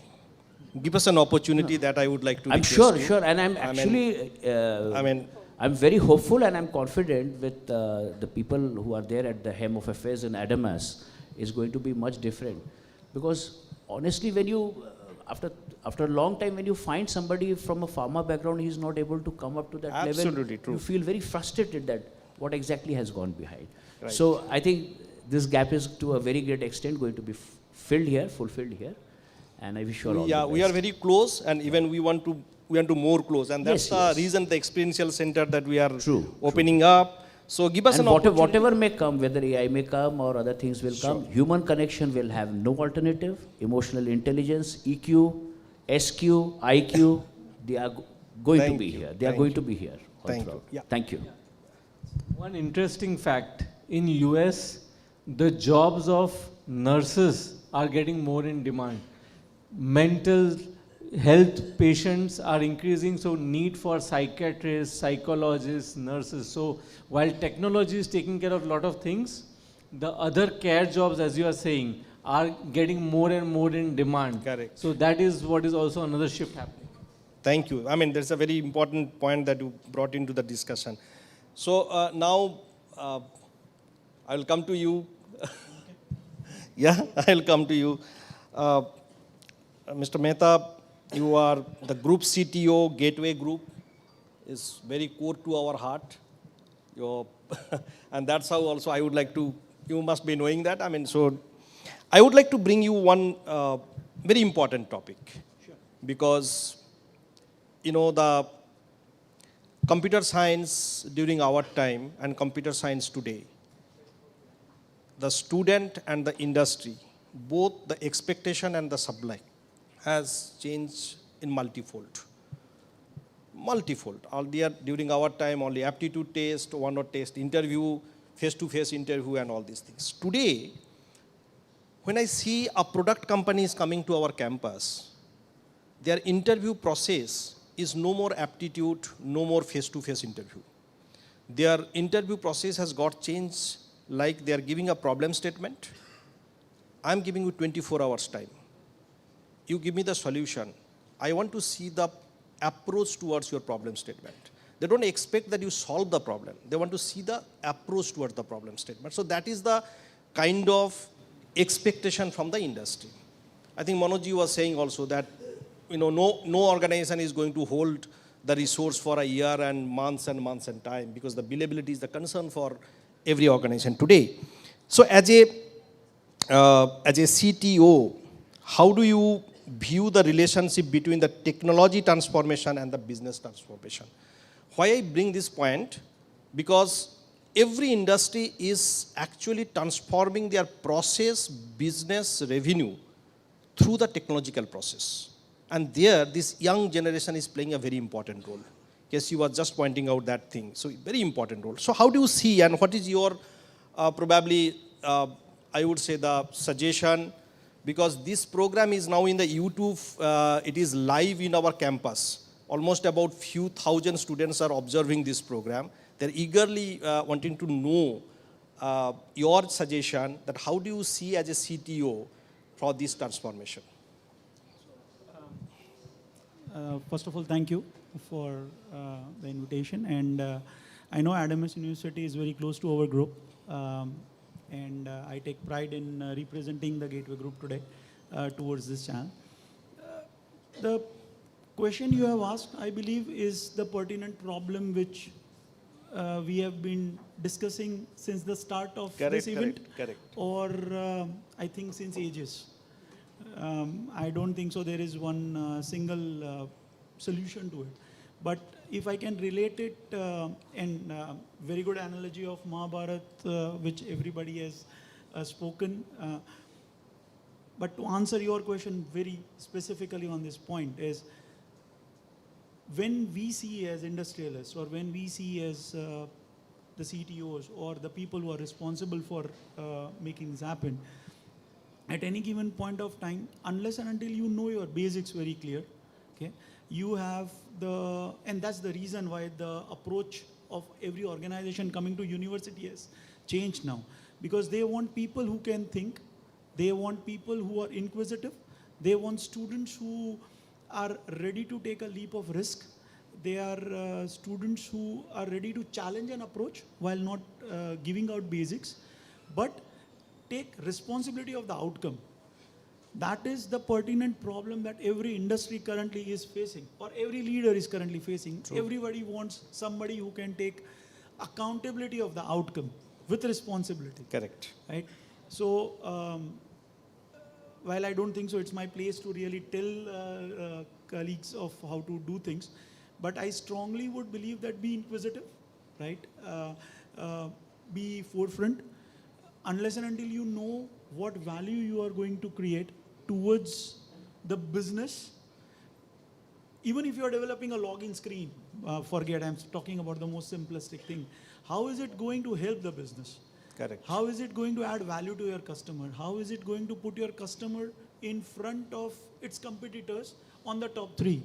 Unless and until you have answers to all these 3 at a given point of time, just developing a login screen would be the most easiest thing. No meaning for that, in fact. Right? So what probably that you were trying to communicate is, student must understand what is the kind of value he can probably bring in the table. Yeah, right? What I'm trying to come down to is that it is not only the student's responsibility to create that value. Everyone. There are 3 parallel tracks. One you call it a student, one you call it the academia, and the other you call it the industry. Right? Unless and until all these 3 tracks intertwine with each other, you cannot expect out of a student to just come and think and do everything. True. We will have to give them problems to invoke their inquisitiveness. That's where I think so academia comes into picture. The people who train, the people who teach, they need to be having that industry exposure to enable to push that student towards that line, right? So it's a triangle. I don't think so any one angle can balance it. If you want to make an equilateral triangle, so all stakeholders to work together. Have to work absolutely so synchronization in things, right? These 3 stakeholders is right? very important. And we, again, I would say we touched upon Mahabharata, right? At this point of time. So, like, Dhritarashtra used to see Mahabharata through Sanjay. So currently, whatever AI you have around you, you can consider it as a Sanjay. Fine? Yeah. But each character in Mahabharata understood that information in a different way at any given point of time. Okay? So what AI will do is, it will give you, I would say, so having an information or having an answer is not equivalent to judgment at any given point of time. So whatever you learn, please be inquisitive. If I have to tell my fellow colleagues as a developer that please be inquisitive, please ask questions. If you think something is off, then you should, everyone of us should encourage everyone to say that please don't be afraid of not asking a question. Correct. Because that's what will bring out. So shooting out challenge, and the current generation, I believe, is you shoot a challenge which they can own up. I believe you will see a transformed colleague. Right. And last but not the least, that's where we as leaders need to change. we can no longer hold the managerial line as we are supposed to be the managers. We need to drive the thing and take a lead. We need to first educate ourselves to be able to drive themselves to the Gen Zs, to the language which they are reaching out, to make it happen. And that's what we at Gateway Thank Group, anybody who knows Gateway Group out here, Right. at least from Ahmedabad's perspective, I believe we believe in more on moment of truth rather than the elevator pitches at all point of time. So that's the. I don't know whether I answered it correctly. No, or absolutely, not, but, absolutely. You trying brought to- a very important point. Moment of truth. The people, whoever is, they need to understand. They need to understand how to take the responsibility, how to deliver, and how to bring value in the table. And So- you need to also educate because you are the leader, so you need to. Absolutely. So like Manoj sir said, there are companies on board of education or anything at any given point of time. But when you are really pushing that, currently that is only happening to a level of, I would say, paperwork. It is not really getting Real work. accepted in the real world. So because you have to complete some part of the paperwork and government formalities and compliances on all that, that kind of panels are being board. But if you go and ask any industry leader who has been a part of such boards, in fact, we have moved out from at least 3 boards at this point of time, because when we sit across the board, if we cannot add value at any given point of time, then I believe that the industry will also get absolutely. a little bit Absolutely, demotivated absolutely. by So your very important valid point. This triangle is very important. Yeah, the equilibrium That's what. triangle is very important. The balance cannot go on. Correct, Everybody has to be at a 45 degree to make it Yeah, happen. and just to add, right, and Adamas and institutes like Adamas can play a very important role in providing the leadership of that triangle and giving those innovation sandbox. If you look at the whole Aadhaar system in India, the UPI system, right, how it happens. RBI gives a sandbox, a playground for experimentation. So imagine if the students get a experience of what happens in an operation theater in a hospital while designing a healthcare solution. What happens at the airport when arrivals happen from 4 different airlines, and what happens to the system. So that can happen, and it's about creating a skill passport. As education, we can look at the student and say what hackathons they participated, a real-time skill passport, then your worry of placement. GitHub problem are there and all this. Then you don't need to look at just the mark sheet and the grades. You know, your passport is open. Anytime I can fetch your KYC, your Aadhaar card, get the information. I know your CIBIL score. I know whether I should give loan. Similarly, a student's skill passport is available for everyone to look at what capable he is. Right. One example is at NID, they used to do this, where every, product designers basically, they used to have a partner from the industry coming into the institute. This is about 15 years back when all these things were new. NID was one place where innovations happened. Why? Because the demand would come from the industry side, that this is what we want to develop. True. And the faculty would get as involved as the student, and that relationship, I think, worked, which is something to take away from. Fantastic. That it is not just sending you for internship. No. A faculty is in charge. Faculty also should charge to monitor and to figure out. And see what is the growth, what is the progress happening, whether they align to that or not. Exactly. I think Fantastic. that makes it's again the tri-party. Yeah. So Ashish, you have been in the HR domain for few decades, and that to all top organizations that you are.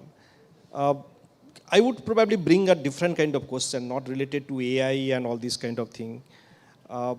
See, organization today hiring the skill rather than the degree. That's the common. I mean, everyone, since from the evening, everyone is actually pointing out that skill rather than the degree. How do you see the talent acquisition evolving over the next 5 years? Is it continue in that same direction? Skill focus is going to be more rather than the degree focus? And how do you see, what is the kind of pattern that is going to be evolved or coming out in next couple of years? Okay, so it's specific to hiring, right? Yeah. Am I audible? Yeah. Okay, so since, It says HR. I wanted to know how many people from HR in this room. So we can structure the thought process. Huge number. HR is everybody's job, right? and by default, everybody is HR, human. We are human and we are resource also, right? Okay, coming back to your question. See, TA, and most of you talk about the technology, AI, digitalization. TA field is very aggressive in terms of adoption of the technology, okay? And it's hitting very badly to the new generation. Agent is taking interviews. Absolutely. I agree. There is no human connection. I don't know it has reached to the university or not. Yeah, bot is taking interviews. Bot is taking interviews. Yeah. So in the entire process, what's happening, people are becoming very smart how to give the interview, but they are becoming very, very danger how not to do the work. Yeah. Yes, That's what right? Yeah, so because agent is by default, it's memorized and all this, and these people know how to deal with the agent. The worst part is. Yeah. That's a single line. What he said is that AI is going to give you a capability without a confidence. Correct. Yeah. So That's the bottom line. Yeah. What you are trying to It's point all, you said, creating a lot of jobs. And the worst part is, there are a lot of jobs coming, being replaced and all. One data says, the new generation is really getting fear, okay, my job is taking over by AI. Most of the offer letter being withdrawn, Abhijit, from the campuses are getting delayed. Because company, you are technology guy, you may not admit, but company is replacing a lot of jobs with the technology. The budget is really going high. So hiring is happening, okay? Tomorrow hiring of the agent may happen. It may increase, not the human being. Acha. In the big way, yeah? And I heard, some university, they are developing, sir, this is the input for you. Some university, they are developing an agent, the replica of the mechanical, electrical, and so all the engineering branch, I will give the agent instead of the student. What choice you would like to have it? And by default, companies anyway taking agent today. Yeah. So it may be fresher agent, it may be, lateral agent.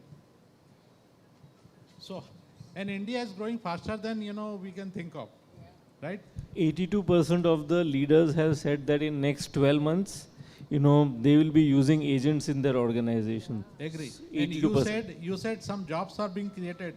Yes. I can guarantee those jobs not for the new generation. No. Can they do the nurse job of the new? They cannot. Nobody will go for, I will take care of the oldies, I will, roam around XYZ. Correct. So there's another part. The social balance is really getting disturbed. No, jobs will be created because World Economic Forum, 37% of the jobs will change. Sir, I don't believe in all this data in this. Correct. Fair enough. So one data says, okay, work from home will be always there. But what's happening today, work from office, every company is saying. People not joining the company. The new generation. Because of this work, this is also happening. So the research data to ye pura misleading karta hai. Correct. So, I agree and I disagree both. Why? Because let's say the space jobs. What I understand out of this whole first round of the discussion, if you really want to reimagine the talent, if you really, we need to, of course, put a lot of emphasis. We can't ignore technology. At the same time, we can't also ignore the human part in the system.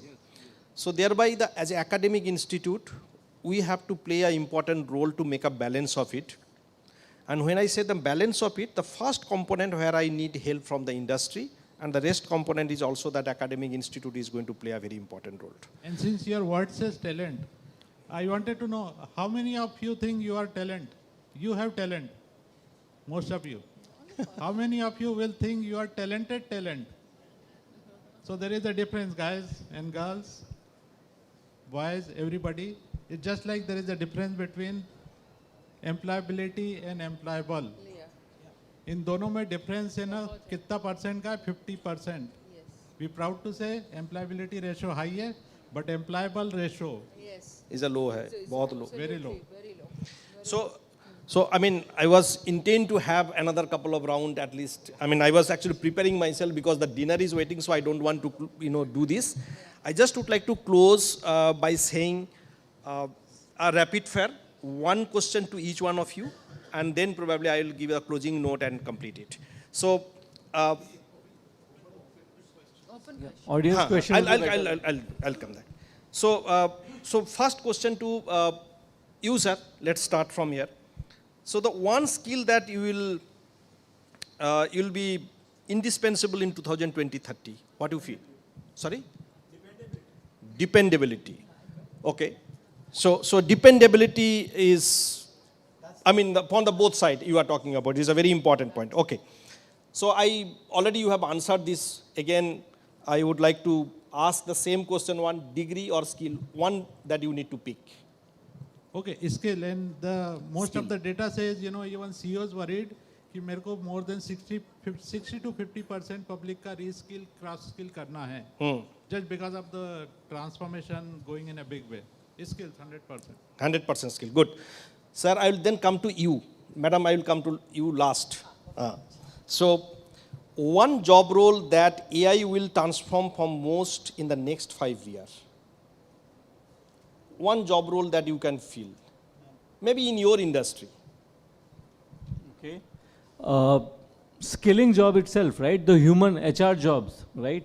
How are you going to manage a workforce which is digital? How are you going to manage agents? How are you going to take care of the next generation who is equipped? So I think the HR job is totally transformed. He already said bots are taking interviews, employee well-being, learning, education, curriculum. Yes, HR. Good. Okay. So agreed. So, sir, to you, in one sentence, what is the biggest gap between industry and academia today? Out of your couple of decades of experience, what do you see now? Industry and academia actually need to get closer, hand to hand together, and then they can make a difference. Currently, there is a gap, unlike as Chirishi rightly pointed out, how it is an NID, that needs to be the order of the day across industries. Okay, yes. There is a gap, but of course we need to have a conscious, we need to bridge up that gap. Decision, conscious approach together so that we can make this gap reduce.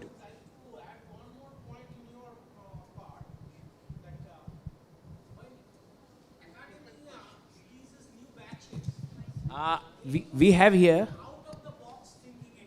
yes, a strategic.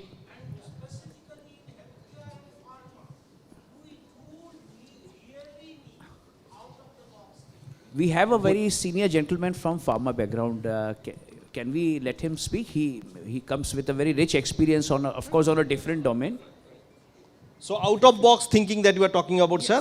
When any academia releases a batch of students, they are well versed about the recent technology. They do have the skill, but they do lack in out of the box thinking.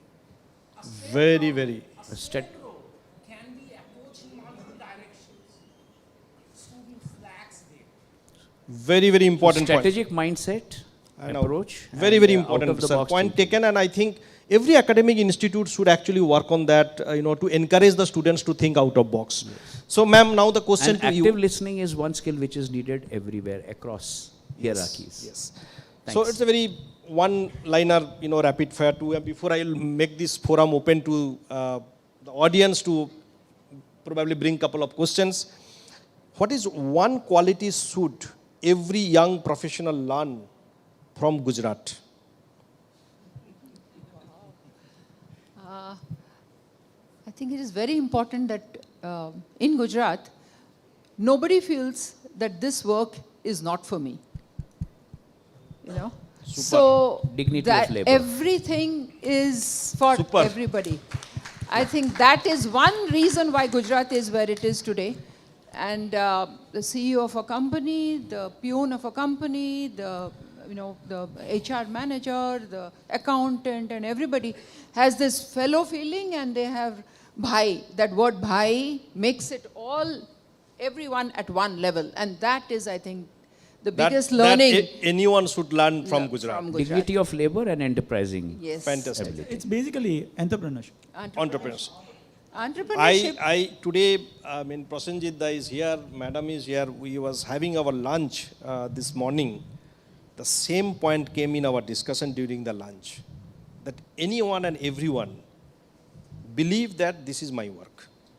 This is the work. That is the kind of entrepreneurial. As she said, in most of our organizations, if you go into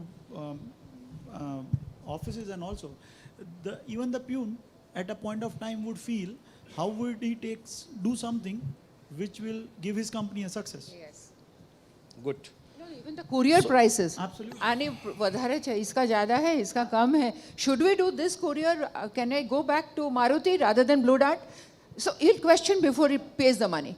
Oh. Who would do this elsewhere? We do Blue Dart, we are going to do Blue Dart, whatever it means. It's not that. That's saving that money for a better work, you know. That every level of this organization believe that there is an And knowing that saving money, excellent insight come that down to the pocket. probably that we all should learn from Gujarat. We'll definitely take this learning from here, ma'am. Yes. And definitely take this. I will, with this note, I would like to make this forum open for a couple of questions. Probably we are all waiting for dinner. Maybe 1 or 2 questions is good.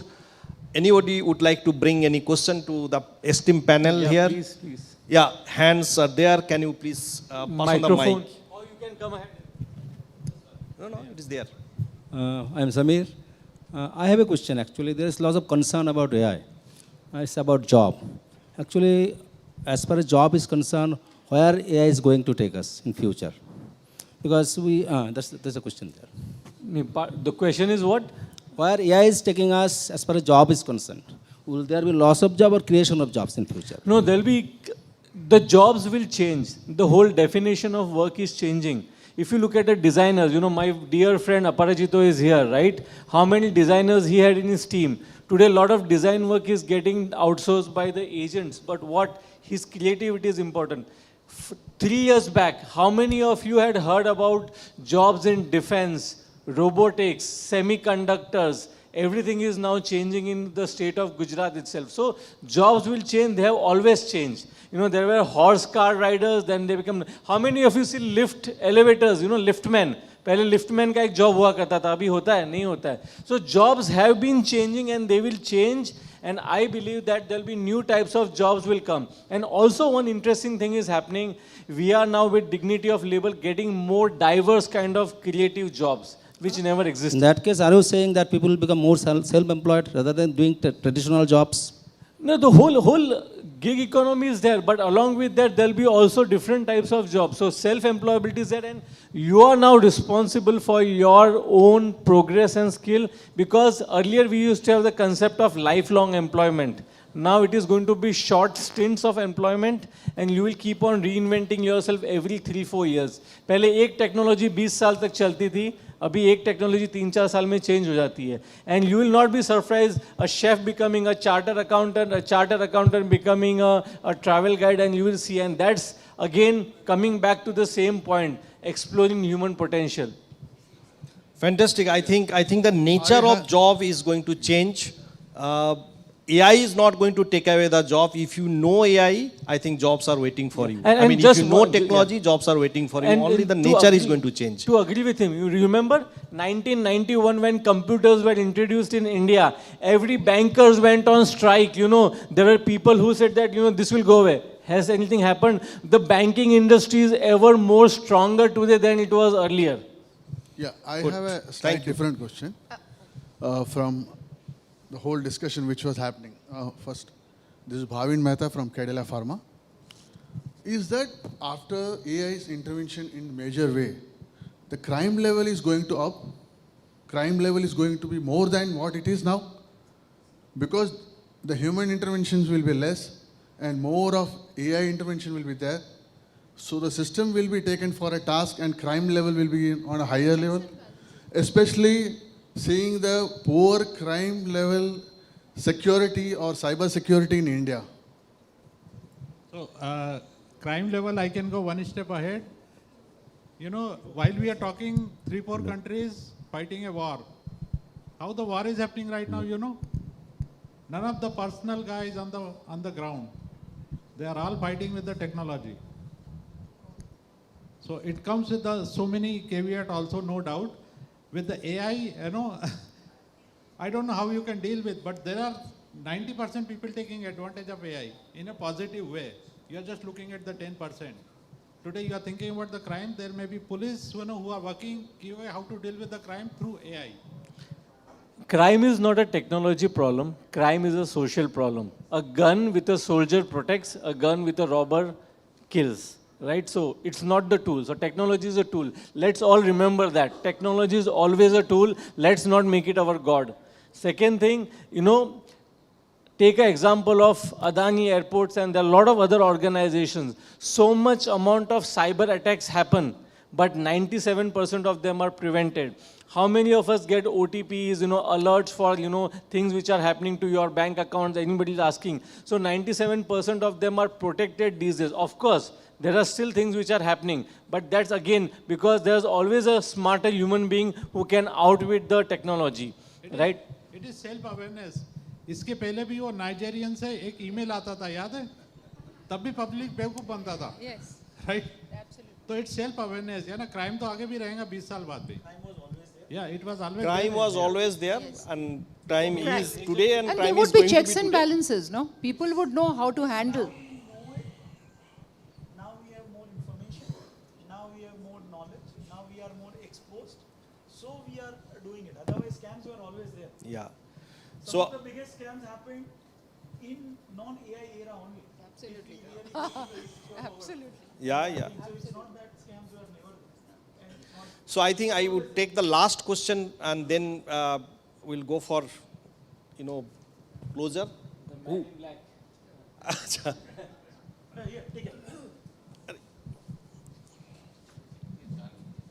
Thank you. Hello. Myself Dipankar. I am from the farmer background. Coming back to Adamas University, I just want to know that how Adamas University are ready to grooming the parents first. I would probably take this question little, making the parents aware and making the parents knowledgeable about the industry and all that you are talking about. Let me take inspiration from the founder who is sitting here, Honorable Chancellor. As a university, we are following a couple of very important steps. Point number one, we always insist the students to take admission in the course during the admission with the consultation of the parents. We insist the parents to come discuss, by which we can actually discuss the university's philosophy to the parents.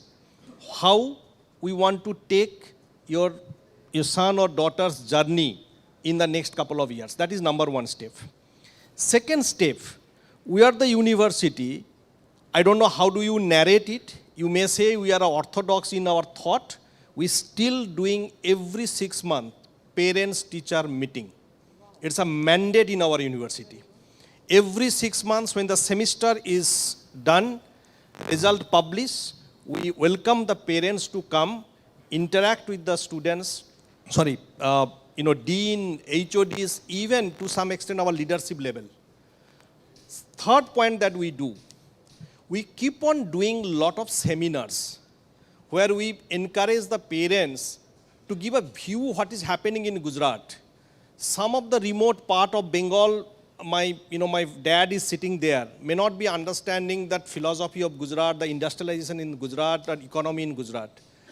Our responsibility to make the parents understand that Gujarat is the safest place in India. You can send your son or daughter there and let him build his or her own life and career there. So these are the lot of exercise that we keep on doing with the parents, and we educate the parents on that. Very recently, the strategic decision that we have taken to open up centers, we call it as Adamas School of Experiential Learning by the spirit of NEP 2020, where again we take parents as a stakeholder.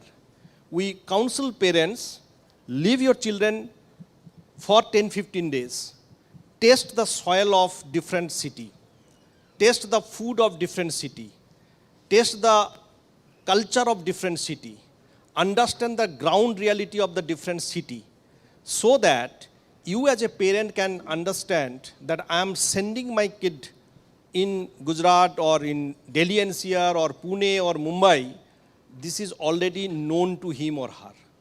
So, yeah, there are many exercises that we keep on doing on this. Two words to the students. Why?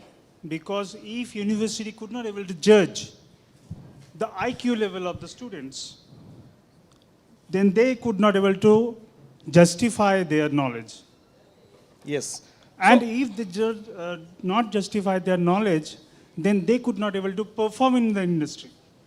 Because we have seen, we have taken the many interviews, they just pushed to do the job. No, there are a lot of counseling sessions happen before taking the course and before going for the industry. If I want to go for QA QC, why should I go for QA QC? There are a lot of, I would say that we called it as a very toll gate system. We have a lot of toll gate system to do this counseling, and that we do for entire 4 years of time. So that is a new thoughts and process that we are adopting in our university, so that you can actually filter out the real resource for your or every one of your organization. So probably the last question I will take from him, and then may I? Yeah. Thanks. Yeah, I'm Professor Subhrangshu from CEPT University. I am the Dean of CEPT Professional Programs. Very exciting discussions and question answer. I have a very specific question. Perhaps each of you can answer with a single word, and that will reduce our time. But that kind of attracts a very quick background. In recent decades, we have seen that irrespective of your discipline and expertise, eventually everybody wants to do MBA, right? Because you feel that if you want a leadership role, you will have to do MBA, be it from IIM or be it from anywhere. In recent studies by even Harvard Business School says the future of MBA education is in question. 50% of researchers are saying that in future we don't really need MBA. So my question is, basically I want to know from each of you, the future job market will be dominated by generalists or specialists? Specialists.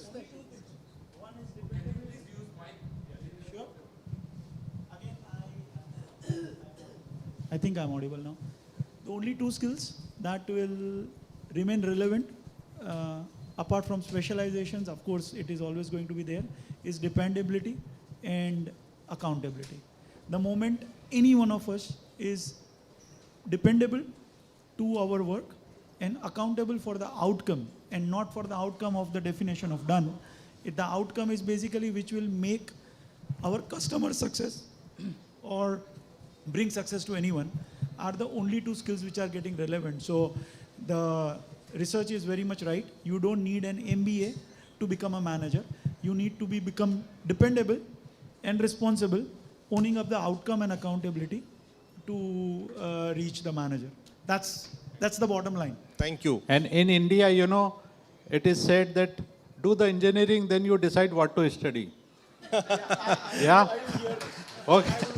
Very correct. Just to answer your question, I will take 30 seconds. Student के लिए इतना red carpet दे रहा है university, believe me, इतना कभी नहीं था. But इन लोग को time पे क्या बोलना है, कैसे बोलना है नहीं आता है. कितना awareness है. Each field is open up with so much of opportunities with a higher salary, but they don't know where to go.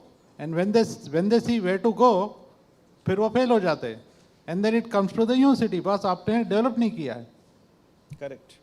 So irrespective of whatever your degree may be, ultimately it is a man behind the qualification which will stand out, in a nutshell. So with this, values, with this note, I would take this opportunity to extend my heartiest thanks to all esteemed panelists here. And the closing note that we said that reimagining talent, technology and transformation means building the bridge between the curiosity of academia and possibilities in industry. With this note and hope, I would like to request all the panelists and extend my heartiest thanks, not only from my side, also from the leadership of Adamas University for coming here, sharing your thoughts, encouraging all of us. Thank you so much. Thank you, Professor Giri. And thank you all our distinguished panel members for such engaging and insightful conversation.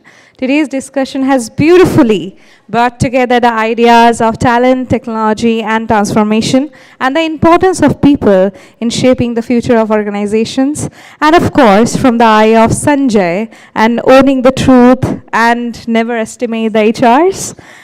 And of course, the power of growing together and building together what we feel something we will take with us back to Calcutta. And as Gujarati says, Ame banda jore maine kaam kari che. Sorry, so sorry for my Gujarati. So ladies and gentlemen, please have a huge round of applause for our wonderful panelists and all those people who raised some questions. And for felicitation, I now may request Honorable Chancellor Sir to please come forward and felicitate Dr. Ashok Karania.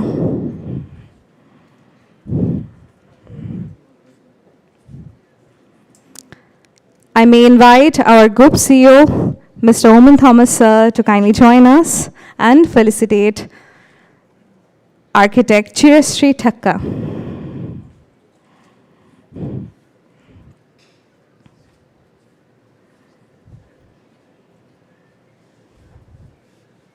I now invite our another CEO of Adamas Tech Consulting, Mr. Kaushik Chatterjee, to come forward and felicitate Mr. Sandeep Ganguly.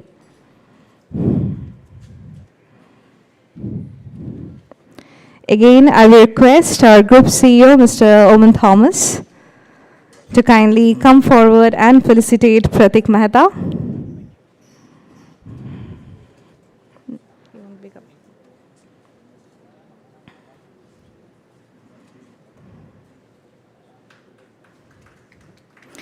And I will request Mr. Kaushik Chatterjee, Group CEO of Adamas Tech Consulting, again to felicitate Ashish Gatkare.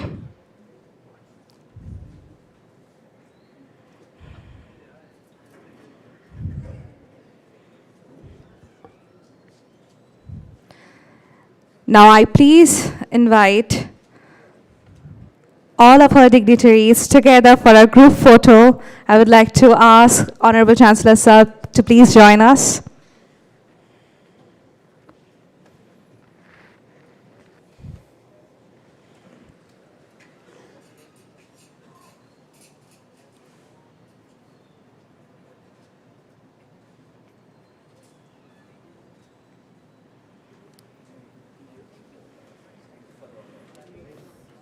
Now finally, I know everybody is hungry over here. We now come to the concluding segment of the evening, that is, of course, the vote of thanks. May I invite Honorable Advisor of Adamas University, Mr. Shiladitya Basu Roy, who was the visionary behind the Ahmedabad project. And because of him only, we got today's Adamas Ahmedabad School of Experiential Learning. So I may request Sir to please come to the dais and address the gathering.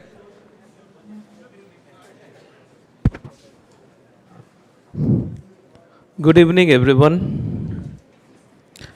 As we come to the close to this truly enriching evening, it's my privilege to propose the vote of thanks on behalf of Adamas University and the Adamas School of Experiential Learning.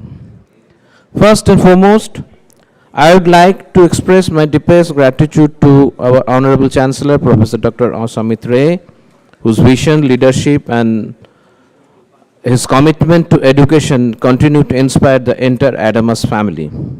Sir, your belief in creating opportunities, nurturing talent, and connecting education with real world is what makes initiative like today's HR Leadership Conclave possible. I would like to extend my sincere thanks to our Group CEO, Mr. Oman Thomas Sir, and entire leadership team of Rice Adamas Group for bringing together this wonderful platform for their continued support in strengthening the bridge between the academia and industry. A very special thank to our esteemed dignitaries and guests Sri Otul Mishra ji, Sri Devang Gandhi, Sri Pradak Shah, for gracing this occasion with your presence and sharing your valuable thoughts with us. Your presence has added immense value and significance to this evening. I would like also to express our heartfelt appreciation to our keynote speaker, Mr. Manoj Kumar Sharma, Group Head, Industrial Relations Group, Human Resources, Adani Group, for his insightful address on building India's future workforce through industry immersion, innovation, and experiential learning.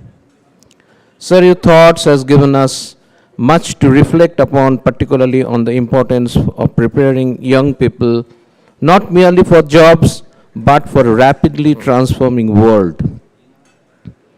Of course, a special thank to our wonderful panelists, Dr. Ashok Karania, Chirusri Thakkar, Mr. Sandeep Ganguly, Mr. Pratik Mehta, Sri Ashish Garke. Each of you brought a unique, positive, and unique presentation for the discussion on reimagining talent, technology, and transformation. The conversation reminds us something very important: that technology may transform in the way we work, the people, leadership, empathy.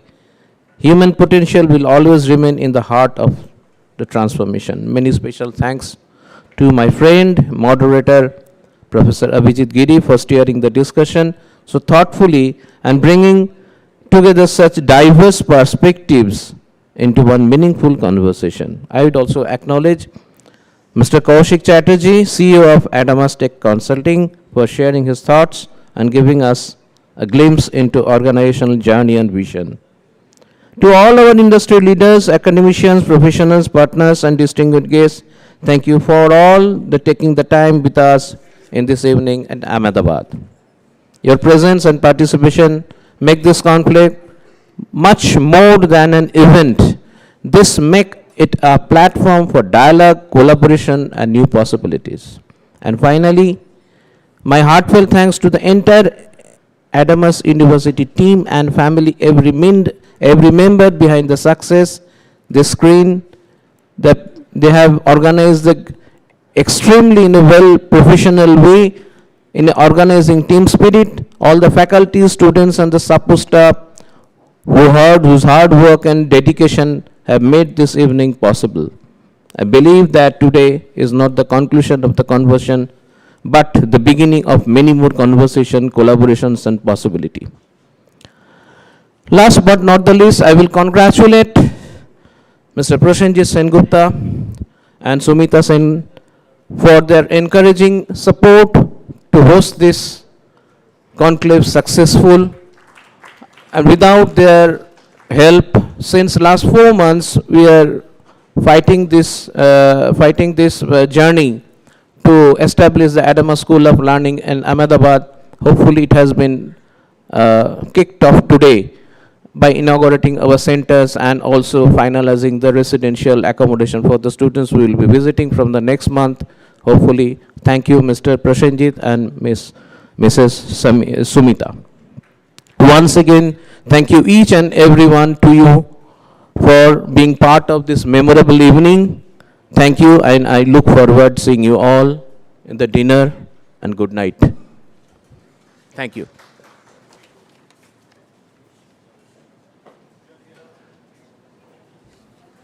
Thank you so much, sir. Now we all invite you to join us for a warm homely dinner, a little taste of home away from home. So please feel free to connect, continue the conversation, and make the most out of this night.